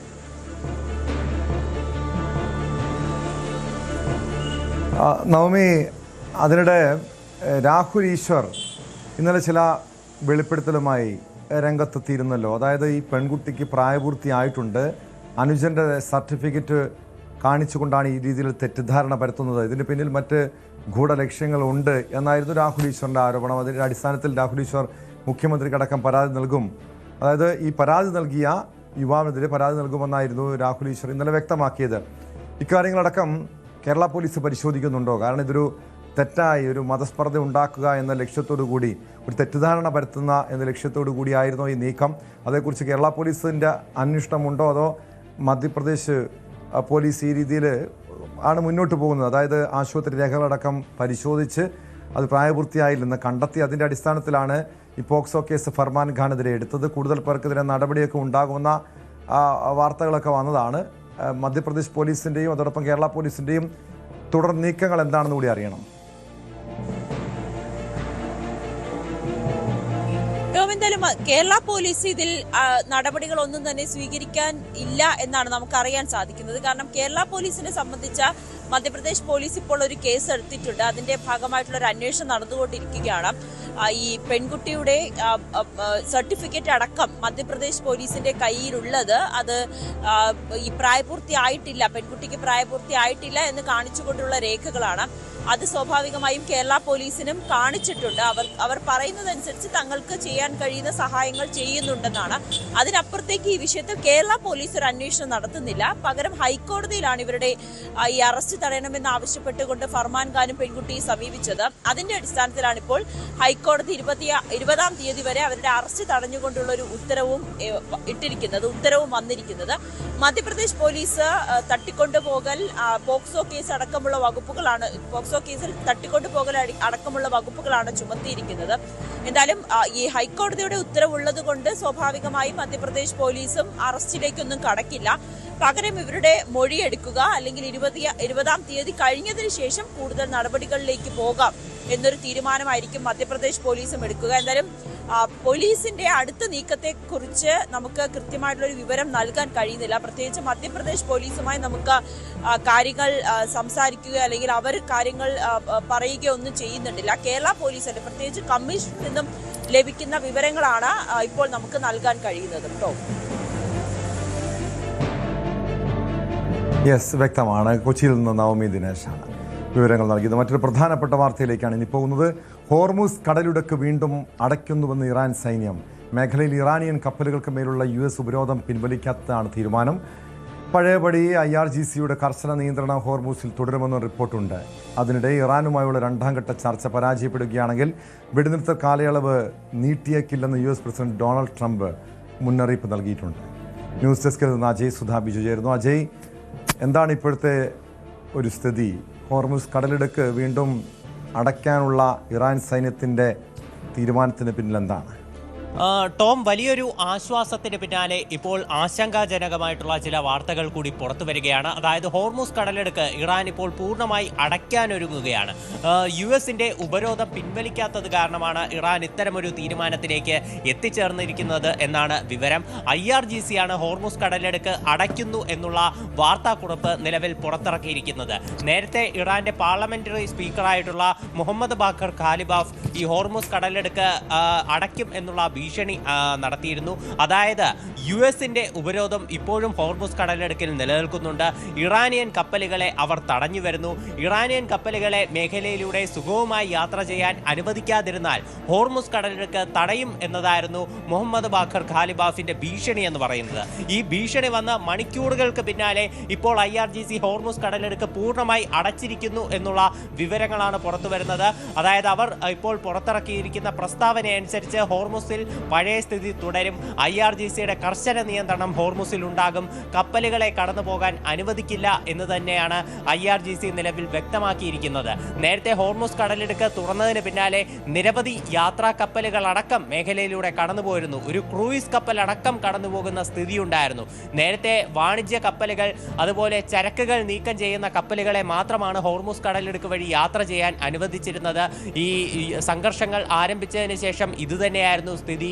എന്നാൽ ഈ ഹോർമുസ് കടലിടുക്ക് തുറക്കുന്നു എന്നുള്ള പ്രസ്താവന കഴിഞ്ഞ ദിവസം രാത്രി ഇറാൻ പുറത്തിറക്കിയതിന് പിന്നാലെ ഒരു ക്രൂയിസ് കപ്പൽ ഉൾപ്പെടെ മേഖലയിലൂടെ കടന്നുപോകുന്ന സാഹചര്യമുണ്ടായി. എന്നാൽ ഇപ്പോൾ വീണ്ടും ഹോർമുസ് കടലിടുക്ക് അടയുകയാണ്. വീണ്ടും ഒരു ആശങ്കാജനകമായിട്ടുള്ള സാഹചര്യങ്ങളാണ് ഉണ്ടായിരിക്കുന്നത്. US പ്രസിഡന്റ് ഡൊണാൾഡ് ട്രംപ് അടക്കം ഇറാന്റെ ഈ തീരുമാനത്തെ സ്വാഗതം ചെയ്തുകൊണ്ട് രംഗത്ത് വരികയുണ്ടായിരുന്നു. ട്രംപ് തന്നെയാണ് ഇറാൻ ഹോർമുസ് കടലിടുക്ക് തുറക്കുന്നു എന്ന് ആദ്യം പ്രഖ്യാപിച്ചത്. വലിയ രീതിയിലുള്ള ഒരു പിന്നീട് പ്രതികരണങ്ങൾ അതിനുശേഷം ഉണ്ടായി. നിരവധി ലോകരാജ്യങ്ങൾ ഹോർമുസ് കടലിടുക്ക് തുറന്നതിനെ സ്വാഗതം ചെയ്തുകൊണ്ട് രംഗത്ത് വന്നു. UK, ഫ്രാൻസ് അടക്കമുള്ള രാജ്യങ്ങൾ പ്രതികരിച്ചു. ഓസ്ട്രേലിയയുടെ ഭാഗത്ത് നിന്ന് ഇത് സ്വാഗതം ചെയ്തുകൊണ്ട് പ്രസ്താവനയുണ്ടായിരുന്നു. അതുപോലെ ചൈനയുടെ പ്രസിഡന്റായിട്ടുള്ള ഷീ ജിൻപിങ് ഇതിൽ സന്തുഷ്ടവാനാണെന്ന് ട്രംപ് തൻ്റെ ട്രൂ സോഷ്യൽ അക്കൗണ്ടിൽ പോസ്റ്റ് ചെയ്യുന്ന അവസ്ഥയുണ്ടായി. ഈ ഹോർമുസ് തുറന്നതിന് പിന്നാലെ ചൈനയിൽ നടക്കാനിരിക്കുന്ന തൻ്റെയും ഷീ ജിൻപിങ്ങിൻ്റെയും കൂടിക്കാഴ്ച അത് വളരെ ഊഷ്മളമായിരിക്കുമെന്നും ട്രംപ് ട്രൂ സോഷ്യൽ കുറിക്കുന്ന സ്ഥിതിയുണ്ടായിരുന്നു. എന്തായാലും ഇപ്പോൾ കാര്യങ്ങളെല്ലാം കൈവിട്ടു പോയിരിക്കുന്നു. ട്രംപ് തന്നെയാണ് ഈ ഹോർമുസ് കടലിടുക്കിൽ US-ന്റെ ഉപരോധം തുടരുമെന്ന് വ്യക്തമാക്കുകയും ചെയ്തത്. ട്രംപ് കഴിഞ്ഞ ദിവസം തൻ്റെ സ്വകാര്യ എയർഫോഴ്സ് വിമാനത്തിനകത്ത് വെച്ച് മാധ്യമങ്ങളെ കണ്ടപ്പോഴാണെങ്കിലും അതിനു മുൻപേ ഒരു സ്റ്റേജ് ഷോയിൽ പ്രതികരിച്ചപ്പോഴാണെങ്കിലും ഹോർമുസ് കടലിടുക്കിൽ US-ന്റെ ഉപരോധം തുടരും എന്ന് തന്നെ വ്യക്തമാക്കിയിരുന്നു. ട്രംപ് സൂചിപ്പിച്ചിരുന്നത് ഹോർമുസ് കടലിടുക്കിൽ US-ന്റെ ഉപരോധം തുടരും, ഇറാനുമായി ഒരു ഡീലിൽ എത്തിച്ചേരുന്നത് വരെ ഈ US-ന്റെ ഇത്തരം ഉപരോധങ്ങൾ നിലനിൽക്കും എന്ന് തന്നെ ട്രംപ് വളരെ കടുത്ത ഭാഷയിൽ പറയുകയുണ്ടായിരുന്നു. അപ്പോൾ ട്രംപ് ഉപയോഗിച്ച ഈ കടുത്ത ഭാഷയ്ക്ക് ചുട്ട മറുപടിയായിട്ടാണ് ഇപ്പോൾ ഇറാൻ രംഗത്തെത്തിയിരിക്കുന്നത്. അതായത് ട്രംപ് ഉന്നയിച്ച വീരവാദങ്ങളെല്ലാം മടക്കിക്കെട്ടുന്ന രീതിയിൽ, ലോകരാജ്യങ്ങളുടെ എല്ലാം പ്രതീക്ഷ അസ്തമിക്കുന്ന രീതിയിൽ ഹോർമുസ് കടലിടുക്ക് ഇറാൻ വീണ്ടും അടച്ചിരിക്കുകയാണ്. ഇതോടെ US-ന് മേൽ കൂടുതൽ സമ്മർദ്ദങ്ങൾ ഉയരാൻ തന്നെയാണ് സാധ്യത. അതായത് ഈ ഹോർമുസ് കടലിടുക്ക് ഇറാൻ തുറന്നതിന് പിന്നാലെ ട്രംപിന്റെ വീരവാദങ്ങളായിരുന്നു US-ന്റെ ഉപരോധം തുടരും, ഇറാന് മേൽ സമ്മർദ്ദം തുടരും, ഒരു കരാറിൽ എത്തിച്ചേരുന്നത് വരെ US-ന്റെ ഉപരോധം അവസാനിപ്പിക്കില്ല എന്നൊക്കെ. അപ്പോൾ ഈ ട്രംപിന്റെ അതാണോ ഇറാനെ പ്രകോപിപ്പിച്ചത്? നമുക്കറിയാം, ഈ ഇറാനെതിരെ ഇസ്രായേൽ US സഖ്യം ആക്രമണം ആരംഭിച്ചതിന് തൊട്ടു പിന്നാലെ ഹോർമുസ് കടലിടുക്ക് അടച്ചതാണ്. ഏകദേശം 1.5 മാസത്തോളം അടഞ്ഞു കിടന്നാണ്. പിന്നീടാണ് ഹോർമുസ് തുറന്നത്. അതിനിടെ IRGCയുടെ പരിശോധനയ്ക്ക് ശേഷം മാത്രം അത് അനുമതി ലഭിക്കുന്ന കപ്പലുകൾക്ക് മാത്രമേ ആ വഴി കടന്നു പോകാനുള്ള സൗകര്യം ഉണ്ടായിരുന്നുള്ളൂ. ഇപ്പോൾ ഈ ട്രംപിൻ്റെ പ്രകോപനപരമായിട്ടുള്ള പ്രസ്താവനകളാണോ ഇറാൻ വീണ്ടും ഈ രീതിയിലുള്ളൊരു നടപടിയിലേക്ക്, ഹോർമുസ് കടലിടുക്ക് അടയ്ക്കാനുള്ളൊരു നടപടിയിലേക്ക് നീങ്ങുന്നത്? തീർച്ചയായിട്ടും ട്രംപ് തുടർച്ചയായി തന്നെ അത്തരം പ്രകോപനപരമായിട്ടുള്ള പ്രസ്താവനകൾ ഇറക്കിയിരുന്നു. ഇപ്പോൾ US-ന്റെ ഉപരോധം മേഖലയിൽ തുടരുന്നുവെന്ന് US സെൻട്രൽ കമാൻഡ് കഴിഞ്ഞ ദിവസം അറിയിച്ചിരുന്നു.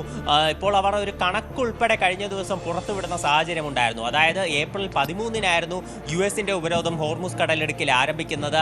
അന്നു മുതൽ ഇന്നുവരെ ഏതാണ്ട് 21ഓളം ഇറാനിയൻ കപ്പലുകളെ തിരിച്ച് ഇറാന്റെ തീരത്തേക്ക് തന്നെ അയച്ചതായിട്ട് സെൻട്രൽ കമാൻഡ് ഒരു പോസ്റ്റ് ഇട്ടിരുന്നു.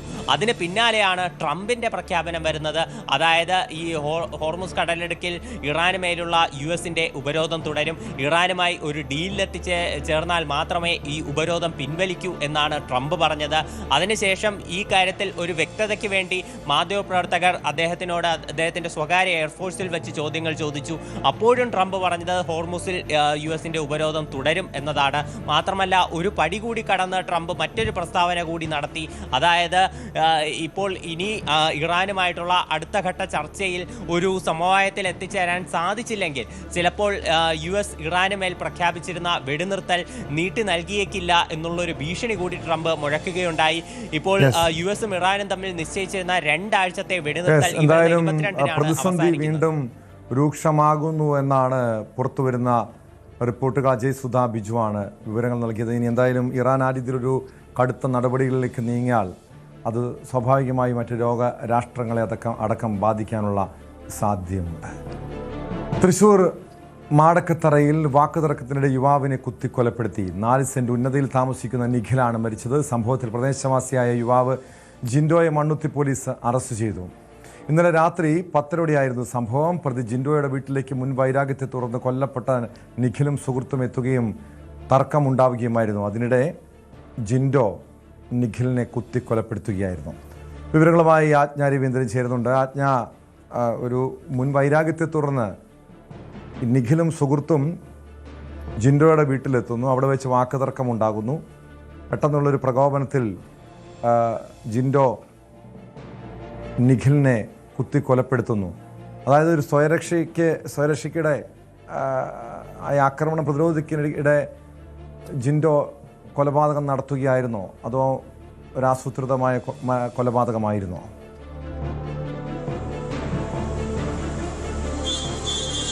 ടോമിന്റെ ആസൂത്രിത കൊലപാതകമായിരുന്നില്ല. പ്രത്യേകിച്ചും ഈ നിഖിലും സുഹൃത്ത് ഷാമോനും കൂടിയാണ് ഈ ജിൻഡോയുടെ വീട്ടിലെത്തുന്നത്. ഇവർ തമ്മിൽ മുൻവൈരാഗ്യമുണ്ടായിരുന്നു. നേരത്തെയും ഒരുപാട് പ്രശ്നങ്ങൾ ഉണ്ടായിട്ടുണ്ട് എന്ന് തന്നെയാണ് പോലീസ് വ്യക്തമാക്കുന്നത്. മുൻപും ഇവർ തമ്മിൽ തർക്കമുണ്ടാവുകയും അടിയുണ്ടാവുകയും ഒക്കെ ചെയ്തിട്ടുണ്ട്. അത്തരത്തിലൊരു തർക്കത്തിന്റെ ബാക്കിയായിട്ടാണ് നിഖിൽ ഈ ജിൻഡോയുടെ വീട്ടിലെത്തുന്നതും ജിൻഡോയെ വിളിച്ച് പുറത്തിറക്കി സംസാരിക്കുന്നതും. സംസാരം ഒടുവിൽ തർക്കമായി മാറുകയും പിന്നീട് അത് കയ്യാങ്കളിയായി മാറുകയും ചെയ്യുകയായിരുന്നു. ഈ അടിപിടി ആയതോടുകൂടി ജിൻഡോയുടെ സഹോദരൻ ഇടപെട്ട് രണ്ടുപേരെയും പിടിച്ചു മാറ്റാൻ ശ്രമിച്ചെങ്കിലും ഇതിനിടയിൽ ജിൻഡോ നിഖിലിനെ കുത്തുകയായിരുന്നു എന്നാണ് പോലീസ് വ്യക്തമാക്കുന്നത്. അത് ഈ നേരത്തെ പറഞ്ഞതുപോലെ മുൻവൈരാഗ്യത്തെ തുടർന്നുണ്ടായ തർക്കമാണ്. തർക്കം സംസാരം തുടങ്ങിയതാണ്. അത് പിന്നീട് തർക്കമാവുകയും പിന്നീട് കയ്യാങ്കളിയാവുകയും ചെയ്തതാണ്. അങ്ങനെയാണ് ജിൻഡോ ഈ നിഖിലിനെ കുത്തി പരിക്കേൽപ്പിക്കുകയും 10:30 സംഭവം. ഉടൻ തന്നെ നിഖിലിനെ തൃശൂർ മെഡിക്കൽ കോളേജിൽ എത്തിച്ചെങ്കിലും ജീവൻ രക്ഷിക്കാനായില്ല. ഇന്നലെ 11:30 നിഖിൽ മരണത്തിന് കീഴടങ്ങുന്ന സാഹചര്യമാണ് ഉണ്ടായത്. എന്തായാലും ജിൻഡോയ്ക്കെതിരെ പോലീസ് കേസെടുത്തിട്ടുണ്ട്. അതുമാത്രമല്ല ജിൻഡോയുടെ സഹോദരനും ഈ സുഹൃത്ത്, അതായത് ഷാമോൻ എന്ന് പറയുന്ന സുഹൃത്തിനും പരിക്കേറ്റിട്ടുണ്ട് ഈ അപകടവുമായി ബന്ധപ്പെട്ട്. ഇതുമായി ബന്ധപ്പെട്ട് 4 പേരെയാണ് പോലീസ് ഇതിനകം കസ്റ്റഡി എടുത്തിരിക്കുന്നതെന്നാണ് മനസ്സിലാക്കുന്നത്. മണ്ണുത്തി പോലീസാണ് കേസെടുത്തിട്ടുള്ളത്. ഈ തൃശ്ശൂർ മാടക്കത്തറ 4 സെന്റ് ഉന്നതിയിലാണ് നിഖിൽ, അവിടുത്തെ സ്വദേശിയാണ് നിഖിലിനെ നേരത്തെ തന്നെ ഇതുപോലെ നിഖിലും ജിൻഡോയും തമ്മിൽ പ്രശ്നങ്ങൾ ഉണ്ടാവുകയും അതേ തുടർന്ന് വഴക്കുണ്ടാവുകയും കയ്യാങ്കളി ഉണ്ടാവുകയും ഒക്കെ ചെയ്ത സംഭവങ്ങൾ പോലീസ് റിപ്പോർട്ട് ചെയ്തിട്ടുണ്ട്. പോലീസിന്റെ ഭാഗത്തൊന്നും കൂടുതൽ, അതായത് ഈ മുൻവൈരാഗ്യത്തെ തുടർന്നുണ്ടായ തർക്കം തന്നെയാണോ അതോ കരുതിക്കൂട്ടി ഇത്തരത്തിൽ നിഖിൽ അവിടെ എത്തിയ സാഹചര്യം എന്താണ് എന്നുള്ള കാര്യമൊക്കെ പോലീസ് അന്വേഷിച്ചുകൊണ്ടിരിക്കുകയാണ്. എന്തായാലും നിഖിലും സുഹൃത്ത് ഷാമോനും കൂടിയാണ് ഈ ജിൻഡോയുടെ വീട്ടിലെത്തുന്നതും ജിൻഡോയെ വിളിച്ചിറക്കി തർക്കമുണ്ടാവുകയായിരുന്നു എന്നാണ് പോലീസ് വ്യക്തമാക്കുന്നത്. എന്തായാലും അതേ തുടർന്നാണ് നിഖിൽ കൊല്ലപ്പെടുന്നത്. അതായത് നിഖിലിന്റെ കൊലപാതകത്തിലേക്ക് നയിക്കുന്ന ഒരു സാഹചര്യത്തിലേക്ക് എത്തിയത് ആ തർക്കം തന്നെയാണ്. അത് മാത്രമായിരുന്നു, അതായത് മുൻവൈരാഗ്യത്തെ തുടർന്നുണ്ടായ തർക്കം മാത്രമായിരുന്നോ മറ്റെന്തെങ്കിലും കാരണങ്ങൾ കൂടി ഉണ്ടോ എന്നുള്ള കാര്യവും പോലീസ് അന്വേഷിച്ചു വരികയാണ് കേട്ടോ. വ്യക്തമാണ്. ആജ്ഞ രവീന്ദ്രനാണ് വിവരങ്ങൾ നൽകിയത്. ചേർത്തലയിൽ റെസ്റ്റോറന്റിന്റെ വിശ്വാശംസ പോസ്റ്റർ വിവാദത്തിൽ സ്വമേധയാ കേസെടുത്ത് ചേർത്തല പോലീസ് മെഹർമന്തി ഹോട്ടൽ ഉടമകളായ അർഷാദ്, ഷംനാസ് എന്നിവരെ അറസ്റ്റ് ചെയ്തു. പോസ്റ്റർ അറിവോടെ ചെയ്തതല്ലെന്ന് ഹോട്ടൽ ഉടമകൾ പോലീസിനെ അറിയിച്ചു. വാട്സാപ്പ് സ്റ്റാറ്റസായി ചിത്രം പുറത്തുവിട്ടതായും പിന്നീട് ഡിലീറ്റ് ചെയ്തതായും പോലീസ് കണ്ടെത്തിയിട്ടുണ്ട്. സംഭവം വിവാദമാക്കിയ BHP പ്രവർത്തകർ ഹോട്ടലിലേക്ക് മാർച്ച് നടത്തി. ഹോട്ടലിന് ചേർത്തല പോലീസ് സുരക്ഷയും ഏർപ്പെടുത്തിയിട്ടുണ്ട്. വിവരങ്ങളുമായി ശരണ്യ സ്നേഹജൻ ചേരുന്നു. ശരണ്യ, ഒരു വിഷു ദിനത്തിൽ ഒരു കൗതുകത്തിനാകാം അല്ലെങ്കിൽ വൈറലാകാൻ വേണ്ടിയാകാം ഈ ഹോട്ടൽ ഉടമകൾ ഈ രീതിയിൽ ഒരു വിശ്വാശംസ പോസ്റ്റർ തയ്യാറാക്കിയത്. പക്ഷേ ഇന്ന് നമ്മുടെ സമൂഹത്തിൽ അത്രയധികം മതപരമായി എല്ലാ കാര്യത്തെയും കാണുന്നവരാണ്, അങ്ങനെ ചിന്തിക്കുന്നവരാണ്. പക്ഷെ അത് പിന്നീട് വിവാദമാകുന്നു, കേസാകുന്നു, അറസ്റ്റിലേക്ക് എത്തുന്നു. അതിനുശേഷം ഇപ്പോൾ BHP പ്രവർത്തകരുടെ ഭാഗത്തു നിന്ന് ഈ ഹോട്ടലിലേക്ക് മാർച്ച് പോലും നടത്തുന്നൊരു സാഹചര്യം ഉണ്ടായിരിക്കുകയാണ്. എന്താണ് പോലീസിൻ്റെ നടപടി? ഇവിടെ വാട്സപ്പിൽ സ്റ്റാറ്റസ് ആക്കി എന്നതൊരു ഗുരുതരമായിട്ടുള്ള തെറ്റാണ്. മറ്റു മതവിഭാഗങ്ങളെ ഒരു പക്ഷെ അത് മതവികാരം വ്രണപ്പെടുത്തിയിട്ടുണ്ടോ തുടങ്ങിയ കാര്യങ്ങളൊക്കെ എന്തായാലും പരിശോധിക്കണം. പക്ഷെ അതോടൊപ്പം തന്നെ ഇത് പ്രചരിപ്പിച്ച് ഇവിടെ മതസ്പർദ്ധ വളർത്താൻ ഇടയാക്കിയ ആളുകൾക്കെതിരെയും നടപടി ആവശ്യമല്ലേ? ടോമ, ഇതിലെ പ്രധാനപ്പെട്ട ഒരു കാര്യം എന്ന് പറയുന്നത് വിഷു ആഘോഷവുമായി ബന്ധപ്പെട്ട് ശ്രീകൃഷ്ണന്റെ ഒരു ചിത്രം, അത് മന്തി കഴിക്കുന്ന രീതിയിലുള്ള ആ ഭക്ഷണത്തിന് മുന്നിലായി ശ്രീകൃഷ്ണൻ കൊതിയോടെ ഇരിക്കുന്ന ഒരു ചിത്രമാണ് ഇവരുടെ റെസ്റ്റോറന്റിന്റെ പരസ്യമായിട്ട് ഉപയോഗിച്ചത് എന്നുള്ളതാണ്. അത് പരസ്യമായി ആ ഒരു പോസ്റ്റർ തയ്യാറാക്കിയത് ഈ വാട്സപ്പിൽ ഇതിന്റെ ഉടമ, അതായത് റെസ്റ്റോറന്റ് ഉടമയുടെ വാട്സപ്പ് സ്റ്റാറ്റസായാണ് ഇട്ടിട്ടുള്ളത്. മറ്റൊരു പ്ലാറ്റ്ഫോമിലും അത് ഉപയോഗിക്കപ്പെട്ടിട്ടില്ല എന്നുള്ളതാണ് പോലീസ് പറയുന്നത്. ഈ വാട്സപ്പ് സ്റ്റാറ്റസിൽ നിന്നാണ് പിന്നീട് ഈ ഉടമ അർഷാദ് ഉൾപ്പെടെയുള്ളവർ ഇത് പിൻവലിക്കുകയും അതേസമയം തന്നെ ഇതിന് ഇൻസ്റ്റഗ്രാം പേജിലൂടെ മാപ്പ് പറയുകയും ചെയ്തു, ഇങ്ങനെ അബദ്ധം സംഭവിച്ചു എന്നുള്ള രീതിയിൽ. പക്ഷേ ഈ സ്ക്രീൻഷോട്ട് പിന്നീട് കേരളം ഒട്ടുക്കെ വ്യാപിക്കുന്ന രീതിയിലേക്ക് പ്രചരിക്കപ്പെട്ടതായാണ് ഇപ്പോൾ പോലീസ് കണ്ടെത്തിയിട്ടുള്ളത്. മാത്രമല്ല VC പ്രവർത്തകരുടെ നേതൃത്വത്തിൽ ഈ റെസ്റ്റോറന്റിലേക്ക് അനുമതിയില്ലാതെ മാർച്ച് നടത്തുന്ന അടക്കമുള്ള കാര്യങ്ങൾ സംഭവിക്കുകയും ചെയ്തിട്ടുണ്ട്. അപ്പോൾ ഈ ഉടമകൾ ഇത് പിൻവലിക്കുകയും തെറ്റ് പറ്റിപ്പോയെന്ന് തിരിച്ചറിഞ്ഞുകൊണ്ട് അവർ മാപ്പ് പറയുകയും ചെയ്തിട്ടുണ്ട്.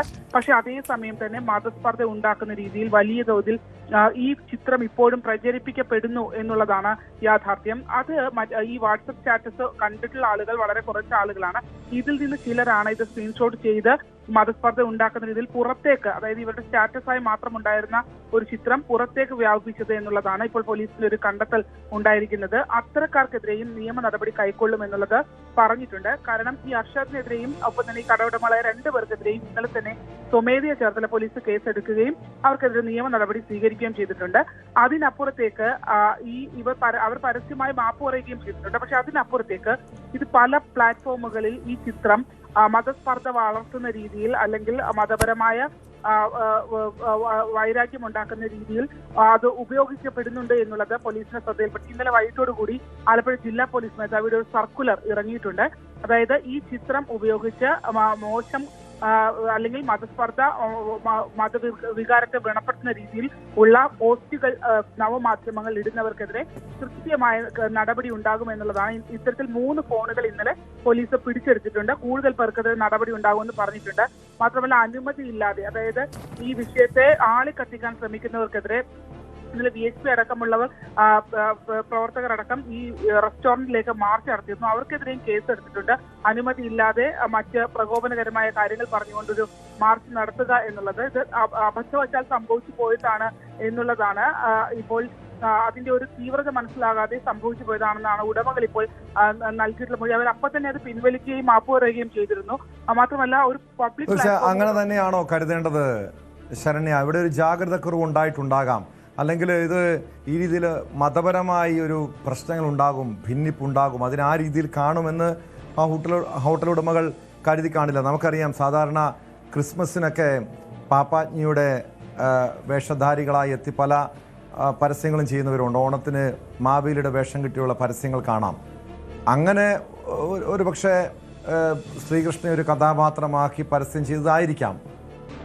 പക്ഷെ അവിടെ ഒരു ജാഗ്രത കുറവ് ഉണ്ടായിട്ടുണ്ട് എന്ന കാര്യത്തിൽ യാതൊരു സംശയവുമില്ല. ആ തെറ്റ് ആ യുവാക്കൾക്ക് മനസ്സിലായിട്ടുണ്ട്, അവർ മാപ്പ് പറഞ്ഞിട്ടുണ്ട്. പക്ഷെ കൂടുതൽ നിയമ നടപടികൾ എങ്ങനെയായിരിക്കും ഈ വിഷയത്തിൽ, പ്രത്യേകിച്ച് ഈ ഹോട്ടൽ ഉടമകൾക്കെതിരെ? ടോമെ, ഹോട്ടൽ ഉടമകൾക്കെതിരെ മതവികാരം വ്രണപ്പെടുത്തൽ, മനഃപൂർവ്വമല്ലാത്ത കലാപാഹ്വാനം ഉണ്ടാക്കുന്ന രീതിയിലുള്ള പോസ്റ്റർ അല്ലെങ്കിൽ അത്തരത്തിലൊരു ഇടപെടൽ നടത്തി എന്നുള്ള വകുപ്പ്, ഗൗരവകരമായ വകുപ്പുകൾ ചുമത്തി തന്നെയാണ് അവർക്കെതിരെ കേസ് രജിസ്റ്റർ ചെയ്തിട്ടുള്ളത്. പക്ഷെ അന്വേഷണത്തിൽ പോലീസിന് ഉൾപ്പെടെ മനസ്സിലാവുന്നത് ഇവർക്ക് ഇതിന്റെ ഒരു ഗൗരവം മനസ്സിലാക്കാതെ ചെയ്ത കാര്യമാണ് ഇതെന്നുള്ളതാണ് മനസ്സിലാവുന്നത്. എങ്കിൽ പോലും അവർ ഈ ഒരു പരസ്യം മറ്റ് ഈ റെസ്റ്റോറന്റിനായി ഈ ഉടമയുടെ വാട്സപ്പ് സ്റ്റാറ്റസായി വന്നതിനപ്പുറത്തേക്ക് മറ്റൊരു പ്ലാറ്റ്ഫോമുകളിലും അവർ ആ ചിത്രം ഉപയോഗിച്ചിട്ടില്ല എന്നുള്ളതാണ്. അപ്പോൾ അങ്ങനെ ഒരു ചിത്രം ഉപയോഗിച്ചിട്ടില്ല എന്നുള്ളത് പോലീസ് അവരെ അവിശ്വാസത്തിൽ എടുക്കുന്നില്ല. മറിച്ച് അവർക്ക് അതിനകത്ത് ഇതിന്റെ ഒരു ജാഗ്രത കുറവുണ്ടായി, അത് അങ്ങനെ സംഭവിച്ചൊരു വിഷയമാണ് എന്നുള്ള കണക്കൂട്ടൽ തന്നെയാണ് അന്വേഷണ സംഘം പോകുന്നത്. പക്ഷേ ഈ ചിത്രങ്ങളെ മറ്റൊരു തരത്തിൽ ഇപ്പോൾ പുറത്ത്, അതായത് ഇത്രയധികം പബ്ലിക് പ്ലാറ്റ്ഫോമുകളിലേക്ക്, സോഷ്യൽ മീഡിയ പ്ലാറ്റ്ഫോമുകളിലേക്ക് ഈ ചിത്രം എങ്ങനെ പോയി, അത് ബോധപൂർവം പ്രചരിപ്പിക്കാൻ മറ്റൊരു സംഘം ശ്രമിക്കുന്നു എന്നുള്ള കണ്ടെത്തൽ സംശയം പോലീസിന്റെ ഭാഗത്തു നിന്നുണ്ട്. അതിന്റെ ഭാഗമായാണ് ഇന്നലെ രാത്രി തന്നെ ജില്ലാ പോലീസ് മേധാവി മോഹനേന്ദ്രന്റെ നേതൃത്വത്തിൽ ഒരു സർക്കുലർ ഇറക്കുകയും ആലപ്പുഴ ശരണ്യ സ്നേഹജനാണ് വിവരങ്ങൾ നൽകിയത്. എന്തായാലും നമ്മുടെ നാടിന്റെ പോക്ക് അത്രയധികം ഒരു അപകടം പിടിച്ച അവസ്ഥയിലേക്കാണ്. ഒരുപക്ഷെ ഇത് സാധാരണഗതിയിൽ ഒരു പരസ്യമായി കാണാം. പക്ഷെ നമുക്കറിയാം ഒരു അധ്യാപകനെ കൈവെട്ടിയ പശ്ചാത്തലം, ഒരു പ്രവാചകൻ്റെ പേര് പരാമർശിച്ചതിൻ്റെ പേരിലായിരുന്നു കൈവെട്ടിയത്. ഇപ്പോൾ അതിനേക്കാളും മോശമായ അവസ്ഥയിലേക്ക് കാര്യങ്ങൾ നീങ്ങിക്കൊണ്ടിരിക്കുന്നു. ശ്രീകൃഷ്ണൻ്റെ ചിത്രം ഒരു പരസ്യമായി കാണിച്ചതിൻ്റെ പേരിൽ ആ കടയിലേക്ക് പ്രതിഷേധം നടത്തുന്നു. പക്ഷെ എന്തായാലും ഒരു ജാഗ്രതക്കുറവ് ഉണ്ടായിട്ടുണ്ട്. ഇതുപോലുള്ള സംഭവങ്ങൾ, ഇതുപോലുള്ള മറ്റ് മതവിഭാഗത്തിൽപ്പെട്ടവരുടെ അവരുടെ വികാരത്തെയൊക്കെ വ്രണപ്പെടുത്താതെ പരസ്യങ്ങളൊക്കെ ചെയ്യാൻ എല്ലാവരും ശ്രദ്ധിക്കുന്നത് നല്ലതാണ്. വാൽപ്പാറ അപകടത്തിൽ മരിച്ചവർക്ക് കണ്ണീരോടെ വിട നൽകി നാട്. ആയിരങ്ങളാണ് പാങ്ങ അമ്പലപ്പറമ്പ് ഗവൺമെൻറ് ഹയർ സെക്കൻഡറി സ്കൂളിലെ പ്രിയപ്പെട്ടവർക്ക് അന്ത്യാഞ്ജലി അർപ്പിക്കാനെത്തിയത്. അധ്യാപകരായ അജിതിയുടെ സംസ്കാരം വൈകുന്നേരം ഷൊർണൂർ ശാന്തിതീരത്തും ആശയുടെ സംസ്കാര ചടങ്ങുകൾ കൊളത്തൂർ തറവാട് വീട്ടിലും നടക്കും. പാങ്ങ് പള്ളിപ്പറമ്പ് ഗവൺമെൻറ് LP സ്കൂളിൽ നിന്നുള്ള വിനോദയാത്രാ സംഘം സഞ്ചരിച്ച വാൻ ഇന്നലെ വൈകിട്ടാണ് വാൽപ്പാറ ചുരം റോഡിൽ 500 അടി താഴ്ചയിലേക്ക് മറിഞ്ഞത്. പരിക്കേറ്റ 4 പേരിൽ 3 പേരുടെ നില ഗുരുതരമായി തുടരുകയാണ്. 3 പേർക്കും 48 മണിക്കൂർ നിരീക്ഷണം ആവശ്യമാണെന്ന് മെഡിക്കൽ ബോർഡ് അറിയിച്ചു. അപകടത്തിൽ പരിക്കേറ്റ 11 വയസ്സുകാരിയെ കോട്ടക്കലിലെ ആശുപത്രിയിലേക്ക് മാറ്റി. മലപ്പുറത്ത് നിന്ന് CV അനുമോദും വാൽപ്പാറയിൽ നിന്ന് ഡാനി പോളും ചേരുന്നുണ്ട്. ആദ്യം അനുമോദിലേക്കാണ്. അനുമോദ്, സങ്കടകരമായ കാഴ്ചയാണ് ഇന്ന് കണ്ടത്. തങ്ങളുടെ പ്രിയപ്പെട്ട അധ്യാപകർക്ക് അന്ത്യാഞ്ജലി അർപ്പിക്കാൻ ആയിരങ്ങൾ എത്തുന്നു. ഇനി ആരുടെയൊക്കെ സംസ്കാര ചടങ്ങുകളാണ് നടക്കാനുള്ളത്? അതിൻ്റെ ക്രമീകരണങ്ങൾ എങ്ങനെയാണ്?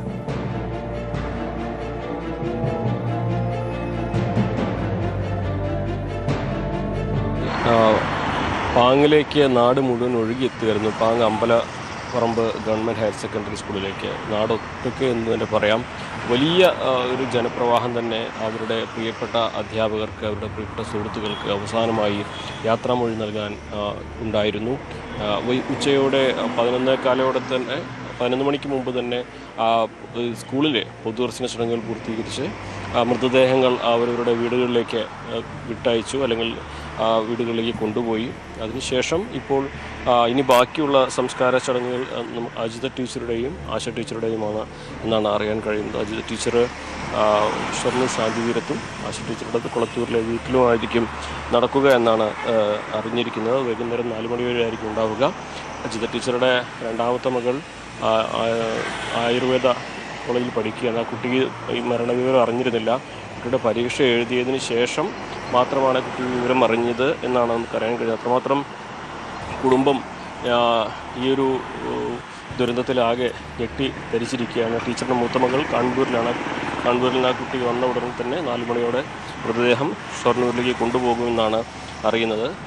മറ്റ് എല്ലാവരുടെയും ചടങ്ങുകൾ ഉച്ചയോടെ തന്നെ പൂർത്തീകരിച്ചു. പ്രധാനമായിട്ടും ഒരു സ്കൂളിലെ 5 അധ്യാപകരും അതേ സ്കൂളിലെ ഒരു പാചക ജീവനക്കാരിയുമാണ് മരിച്ചത്. അതിൽ തന്നെ ഇപ്പോൾ നമുക്കറിയാൻ കഴിഞ്ഞത് അബ്ദുൾ മജീദിൻ്റെയും റുഖിയയുടെയും. അബ്ദുൾ മജീദ് കാഴ്ചശേഷി ഇല്ലാത്ത അധ്യാപകനാണ്. അദ്ദേഹത്തിൻ്റെ ഭാര്യ റുഖിയ, അവരുടെ 2 പേരുടെയും സംസ്കാരം പാങ്ങ് മാട്ടാത്ത ജുമാ മസ്ജിദിലാണ് നടന്നത്. അതേപോലെ തന്നെ അധ്യാപിക റംലയുടെയും ഷക്കീലയുടെയും സ്കൂളിലെ പാചക ജീവനക്കാരിയായ സാജിദയുടെയും സംസ്കാരം പാങ്ങ് വലിയ ജമാഅത്ത് പള്ളി ഖബർസ്ഥാനിലും, സുഹറ ടീച്ചറുടെയും മകൻ ഹാഷിമിൻ്റെയും സംസ്കാരം ഈസ്റ്റ് പാങ് ജുമാ മസ്ജിദിലുമാണ് നടന്നത്. ഇനി 2 പേരുടെ മാത്രമാണ് ബാക്കിയുള്ളത്. വൈകുന്നേരത്തോടെ നടക്കുമെന്നാണ് അറിയുന്നത്. എന്നാണെങ്കിലും നാടൊന്നാകെ വലിയൊരു ദുരന്തത്തിൻ്റെ ഈ ആഘാതത്തിലാണ് ഇപ്പോഴും ഉള്ളത്. ഇത് ഒട്ടും വിശ്വസിക്കാൻ കഴിയുന്ന ഒരു സാഹചര്യമല്ല എന്ന് എല്ലാവരും ഒരേ സ്വരത്തിൽ പറയുന്നു. ആ സ്കൂളിലേക്ക് ഇനി ആകെ 8 ജീവനക്കാരാണ് ആ സ്കൂളിലുള്ളത്. അതിൽ 5 അധ്യാപകരും അവിടുത്തെ ഒരു പാചക ജീവനക്കാരിയുമാണ് മരിച്ചത്. സ്വാഭാവികമായിട്ട് ആ സ്കൂളിലേക്ക് ഇനി അധ്യയന വർഷം തുടങ്ങുമ്പോൾ ഉണ്ടാകുന്നൊരു അവസ്ഥ അത് നമുക്ക് പറയാൻ കഴിയുകയില്ല. സാധാരണ എല്ലാ വർഷവും കുട്ടികളെ മിഠായിയും പുസ്തകങ്ങളും ഒക്കെ നൽകി സ്വീകരിക്കുന്ന പ്രിയപ്പെട്ട അധ്യാപികമാർ ആ വർഷം ഇനി മുതൽ ഇവിടെ ഇല്ല എന്ന യാഥാർത്ഥ്യം. അത് ആ കുട്ടികൾ ചിലപ്പോൾ സ്കൂൾ തുറക്കുമ്പോഴായിരിക്കും അവർക്ക് അത് ഉൾക്കൊള്ളാൻ കഴിയുക. എങ്ങനെയായിരിക്കും അവരതിനോട് പൊരുത്തപ്പെടുക എന്നൊക്കെ കണ്ടു തന്നെ അറിയണം. കുട്ടികൾക്ക് കൗൺസിലിംഗ് നടത്തുമെന്നൊക്കെയാണ് മന്ത്രി വി ശിവൻകുട്ടി ഉറപ്പ് നൽകിയിരിക്കുന്നത്. എന്നാണെങ്കിലും ഒരു സ്കൂളിലെ മുഴുവൻ പേരും എന്നൊക്കെ നമ്മൾ പറയാം, 3 പേർ മാത്രമാണ് ബാക്കി. ഇല്ലാതെയാവുന്നത് അത്യപൂർവമായിട്ടുള്ള ഒരു സംഭവം തന്നെയാണ്. എന്നാണെങ്കിൽ നാട് ഇപ്പോഴും ആ ഒരു ദുരന്തത്തിൽ നിന്ന് കരകയറാൻ കഴിയാതെ വെറുങ്ങലിച്ച് അതാണ് അനുമോദ് സൂചിപ്പിച്ചതുപോലെ തന്നെ അസാധാരണമായ സങ്കട കാഴ്ച. ഒരു നാട് മുഴുവൻ അതിൻ്റെ ഞെട്ടിൽ നിന്ന് മാറിയിട്ടില്ലൊരു കണ്ണീർ കടലായിരുന്നു ഇന്നവിടെ കണ്ടത്. പ്രത്യേകിച്ചും ആ കുരുന്നുകൾ ഇനി അവരെ പ്രിയപ്പെട്ട അധ്യാപകരെ ഇനി കാണാൻ കഴിയില്ലെന്ന നൊമ്പരം, പ്രിയപ്പെട്ട മക്കൾ, അമ്മമാരെ നഷ്ടപ്പെട്ട കുഞ്ഞുങ്ങളുടെ വേദനയൊക്കെ എത്രത്തോളം ഉണ്ട് എന്ന് നമുക്ക് ചിന്തിക്കാവുന്ന കാര്യമാണ്. വാൽപ്പാറയിൽ നിന്ന് ഡാനി ഇപ്പോൾ കൂടി ചേരുന്നുണ്ട്. ഡാനി, നമുക്കറിയാം ഇത് ഇന്നലെ മുതൽ ഈ ഒരു വാർത്ത പുറത്തു വന്നത് മുതൽ തന്നെ വലിയ ഞെട്ടലിലാണ് മലയാളികൾ. ഇതെങ്ങനെയാണ് ഈ അപകടം സംഭവിച്ചത് എന്ന കാര്യം അറിയണം. അതോടൊപ്പം അതേക്കുറിച്ചൊക്കെ നമ്മൾ വിശദമായി ചർച്ച ചെയ്തതാണ്. അതോടൊപ്പം അറിയേണ്ട ഒരു കാര്യം, ഈ പരിക്കേറ്റ ആളുകളുടെ ബാക്കിയുള്ളവരുടെ ആരോഗ്യനില ഇപ്പോൾ എങ്ങനെയാണ്, അവരുടെ മെഡിക്കൽ ബോർഡ് വിവരങ്ങൾ, ഇതുമായി ബന്ധപ്പെട്ട വിവരങ്ങളൊക്കെ പുറത്തുവിട്ടിട്ടുണ്ടോ?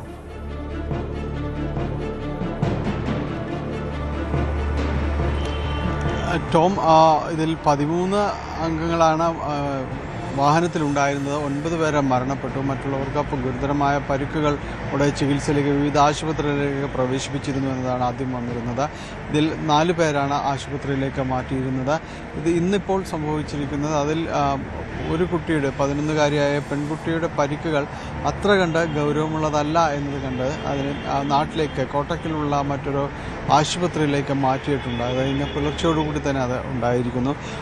മറ്റ് 3 പേര് അത് കോയമ്പത്തൂർ മെഡിക്കൽ കോളേജിൽ ചികിത്സയിലുള്ളതാണ്. മുഹമ്മദ് ഫായിസ് ആണ് ഈ വാൻ ഡ്രൈവർ, വാഹനം ഓടിച്ചിരുന്ന ടെമ്പോ ട്രാവലർ ഓടിച്ചിരുന്ന ഫായിസാണ്. അതോടൊപ്പം തന്നെ നൗഷാദ് അലി എന്ന് പറയുന്നത് സ്കൂളിന് ഒരു സ്കൂൾ ബസ് ഉണ്ടായിരുന്നു, അതിൻ്റെ ഒരു ഡ്രൈവറാണ് നൗഷാദ് അലി. ഒപ്പം തന്നെയും ഷഹദുദ്ദീൻ മുഹമ്മദ് എന്ന് പറയുന്ന 12 വയസ്സുകാരൻ. ഷഹദുദ്ദീൻ മുഹമ്മദ് ഈ അപകടത്തിൽ മരണപ്പെട്ട പാചക തൊഴിലാളിയായത് സ്കൂളിലെ പാചക തൊഴിലാളിയായ സജിതയുടെ മകനാണ്. സജിതയുടെ ഏക മകനാണ് ഷഹിദ്. അതിൽ വാപ്പ നേരത്തെ തന്നെ മരണപ്പെട്ടിരുന്നു. ഇപ്പോൾ അമ്മയുടെ ഒരു തണലിൽ വളർന്നു വരികയായിരുന്നു.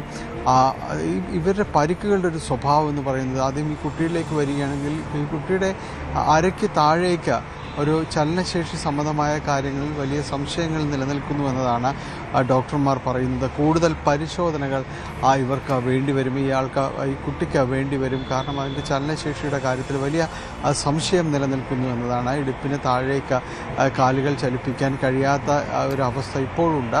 അതിൽ കൂടുതൽ പരിശോധനകൾ വേണം. അത് ഏത് രീതിയിൽ അത് സംഭവിച്ചു എന്നതും അത് എങ്ങനെയാണ് അതിൽ നിന്ന് പുറത്തു കിടക്കുന്നത് അടക്കമുള്ള കാര്യങ്ങളിൽ കൂടുതൽ പരിശോധന വേണം. ഈ 3 പേരുടെയും കാര്യത്തിൽ 48 മണിക്കൂറാണ് പറഞ്ഞിരിക്കുന്നത്. അതിനുശേഷമേ അത് ഒരു ഔദ്യോഗികമായി ഇവർക്ക് എന്ത് സംഭവിച്ചു, ഇനി എന്താണ് റിക്കവറി എന്നത് സംബന്ധിയായ കാര്യങ്ങളിൽ ഒരു മെഡിക്കൽ ബുള്ളറ്റിൻ്റെ സ്വഭാവമുള്ള ഒരു അറിയിപ്പ് വരാനുള്ളൊരു സാധ്യതയുള്ളൂ എന്നാണ് പറയുന്നത്. മറ്റൊന്ന്, ഈ വാഹനം ഓടിച്ചിരുന്ന വ്യക്തമാണ്. ഡാനി പോളും CV അനുമോദുമാണ് വിവരങ്ങൾ നൽകിയത്. എന്തായാലും ഈ അപകടത്തിൽ ചികിത്സയിൽ കഴിയുന്നവർ ജീവിതത്തിലേക്ക് തിരികെ വരട്ടെ എന്ന് പ്രാർത്ഥിക്കാം, പ്രതീക്ഷിക്കാം. ഇത് ഈ ഒരു വാൽപ്പാറ ദുരന്തം നമ്മുടെയൊക്കെ ജീവിതത്തിലൊരു പാഠമാകേണ്ടതാണ്. കാരണം ഏതൊരു സമയത്തും ഇതുപോലുള്ള ദുരന്തങ്ങൾ, അപകടം സംഭവിക്കാം. പ്രത്യേകിച്ചും വളരെ സന്തോഷത്തോടെ ഒരു വിനോദയാത്രയ്ക്ക് പോയവരാണ്. പാട്ടും നൃത്തവും ഒക്കെ ആയി ആഘോഷിച്ചവരുടെ ജീവിതത്തിലേക്കാണ് ദുരന്തം അതിഥിയായി എത്തിയത്. ഒരുപക്ഷെ നമ്മുടെയൊക്കെ ജീവിതത്തിൽ ഇതുപോലുള്ള സംഭവങ്ങൾ അല്ലെങ്കിൽ നമ്മുടെ കുടുംബങ്ങളിലൊക്കെ സംഭവിക്കാം. അതുകൊണ്ട് ഈ വ്യക്തിപരമായ വിദ്വേഷങ്ങളും വിരോധങ്ങളൊക്കെ മനസ്സിലുള്ളവരെ നമ്മൾ ചിന്തിക്കണം. ഇതൊക്കെ ഒരല്പസമയത്തേക്ക് മാത്രമേ മനുഷ്യൻ്റെ ജീവിതത്തിൻ്റെ ആയുസ്സുള്ളൂവെന്ന്. ഈ അപകടത്തിന് തൊട്ട് മുൻപ് മരിച്ച ആശ ടീച്ചർ പാടിയൊരു പാട്ടുണ്ട്. അത് എത്രത്തോളം അവർ സന്തോഷത്തോടെയാണ് ആ വിനോദയാത്ര പോയതെന്ന് ആ പാട്ട് കേട്ടാൽ മനസ്സിലാക്കാൻ പറ്റും. അതിനുശേഷമാണ് അപകടമുണ്ടായത്. വലിയ കണ്ണീർ കടലായി മാറിയത്. എന്തായാലും ആ പാട്ട്, ആശ ടീച്ചർ പാടിയ പാട്ടോടുകൂടി ഇന്നത്തെ സ്പോട്ട് ലൈവ് പൂർണ്ണമാകും.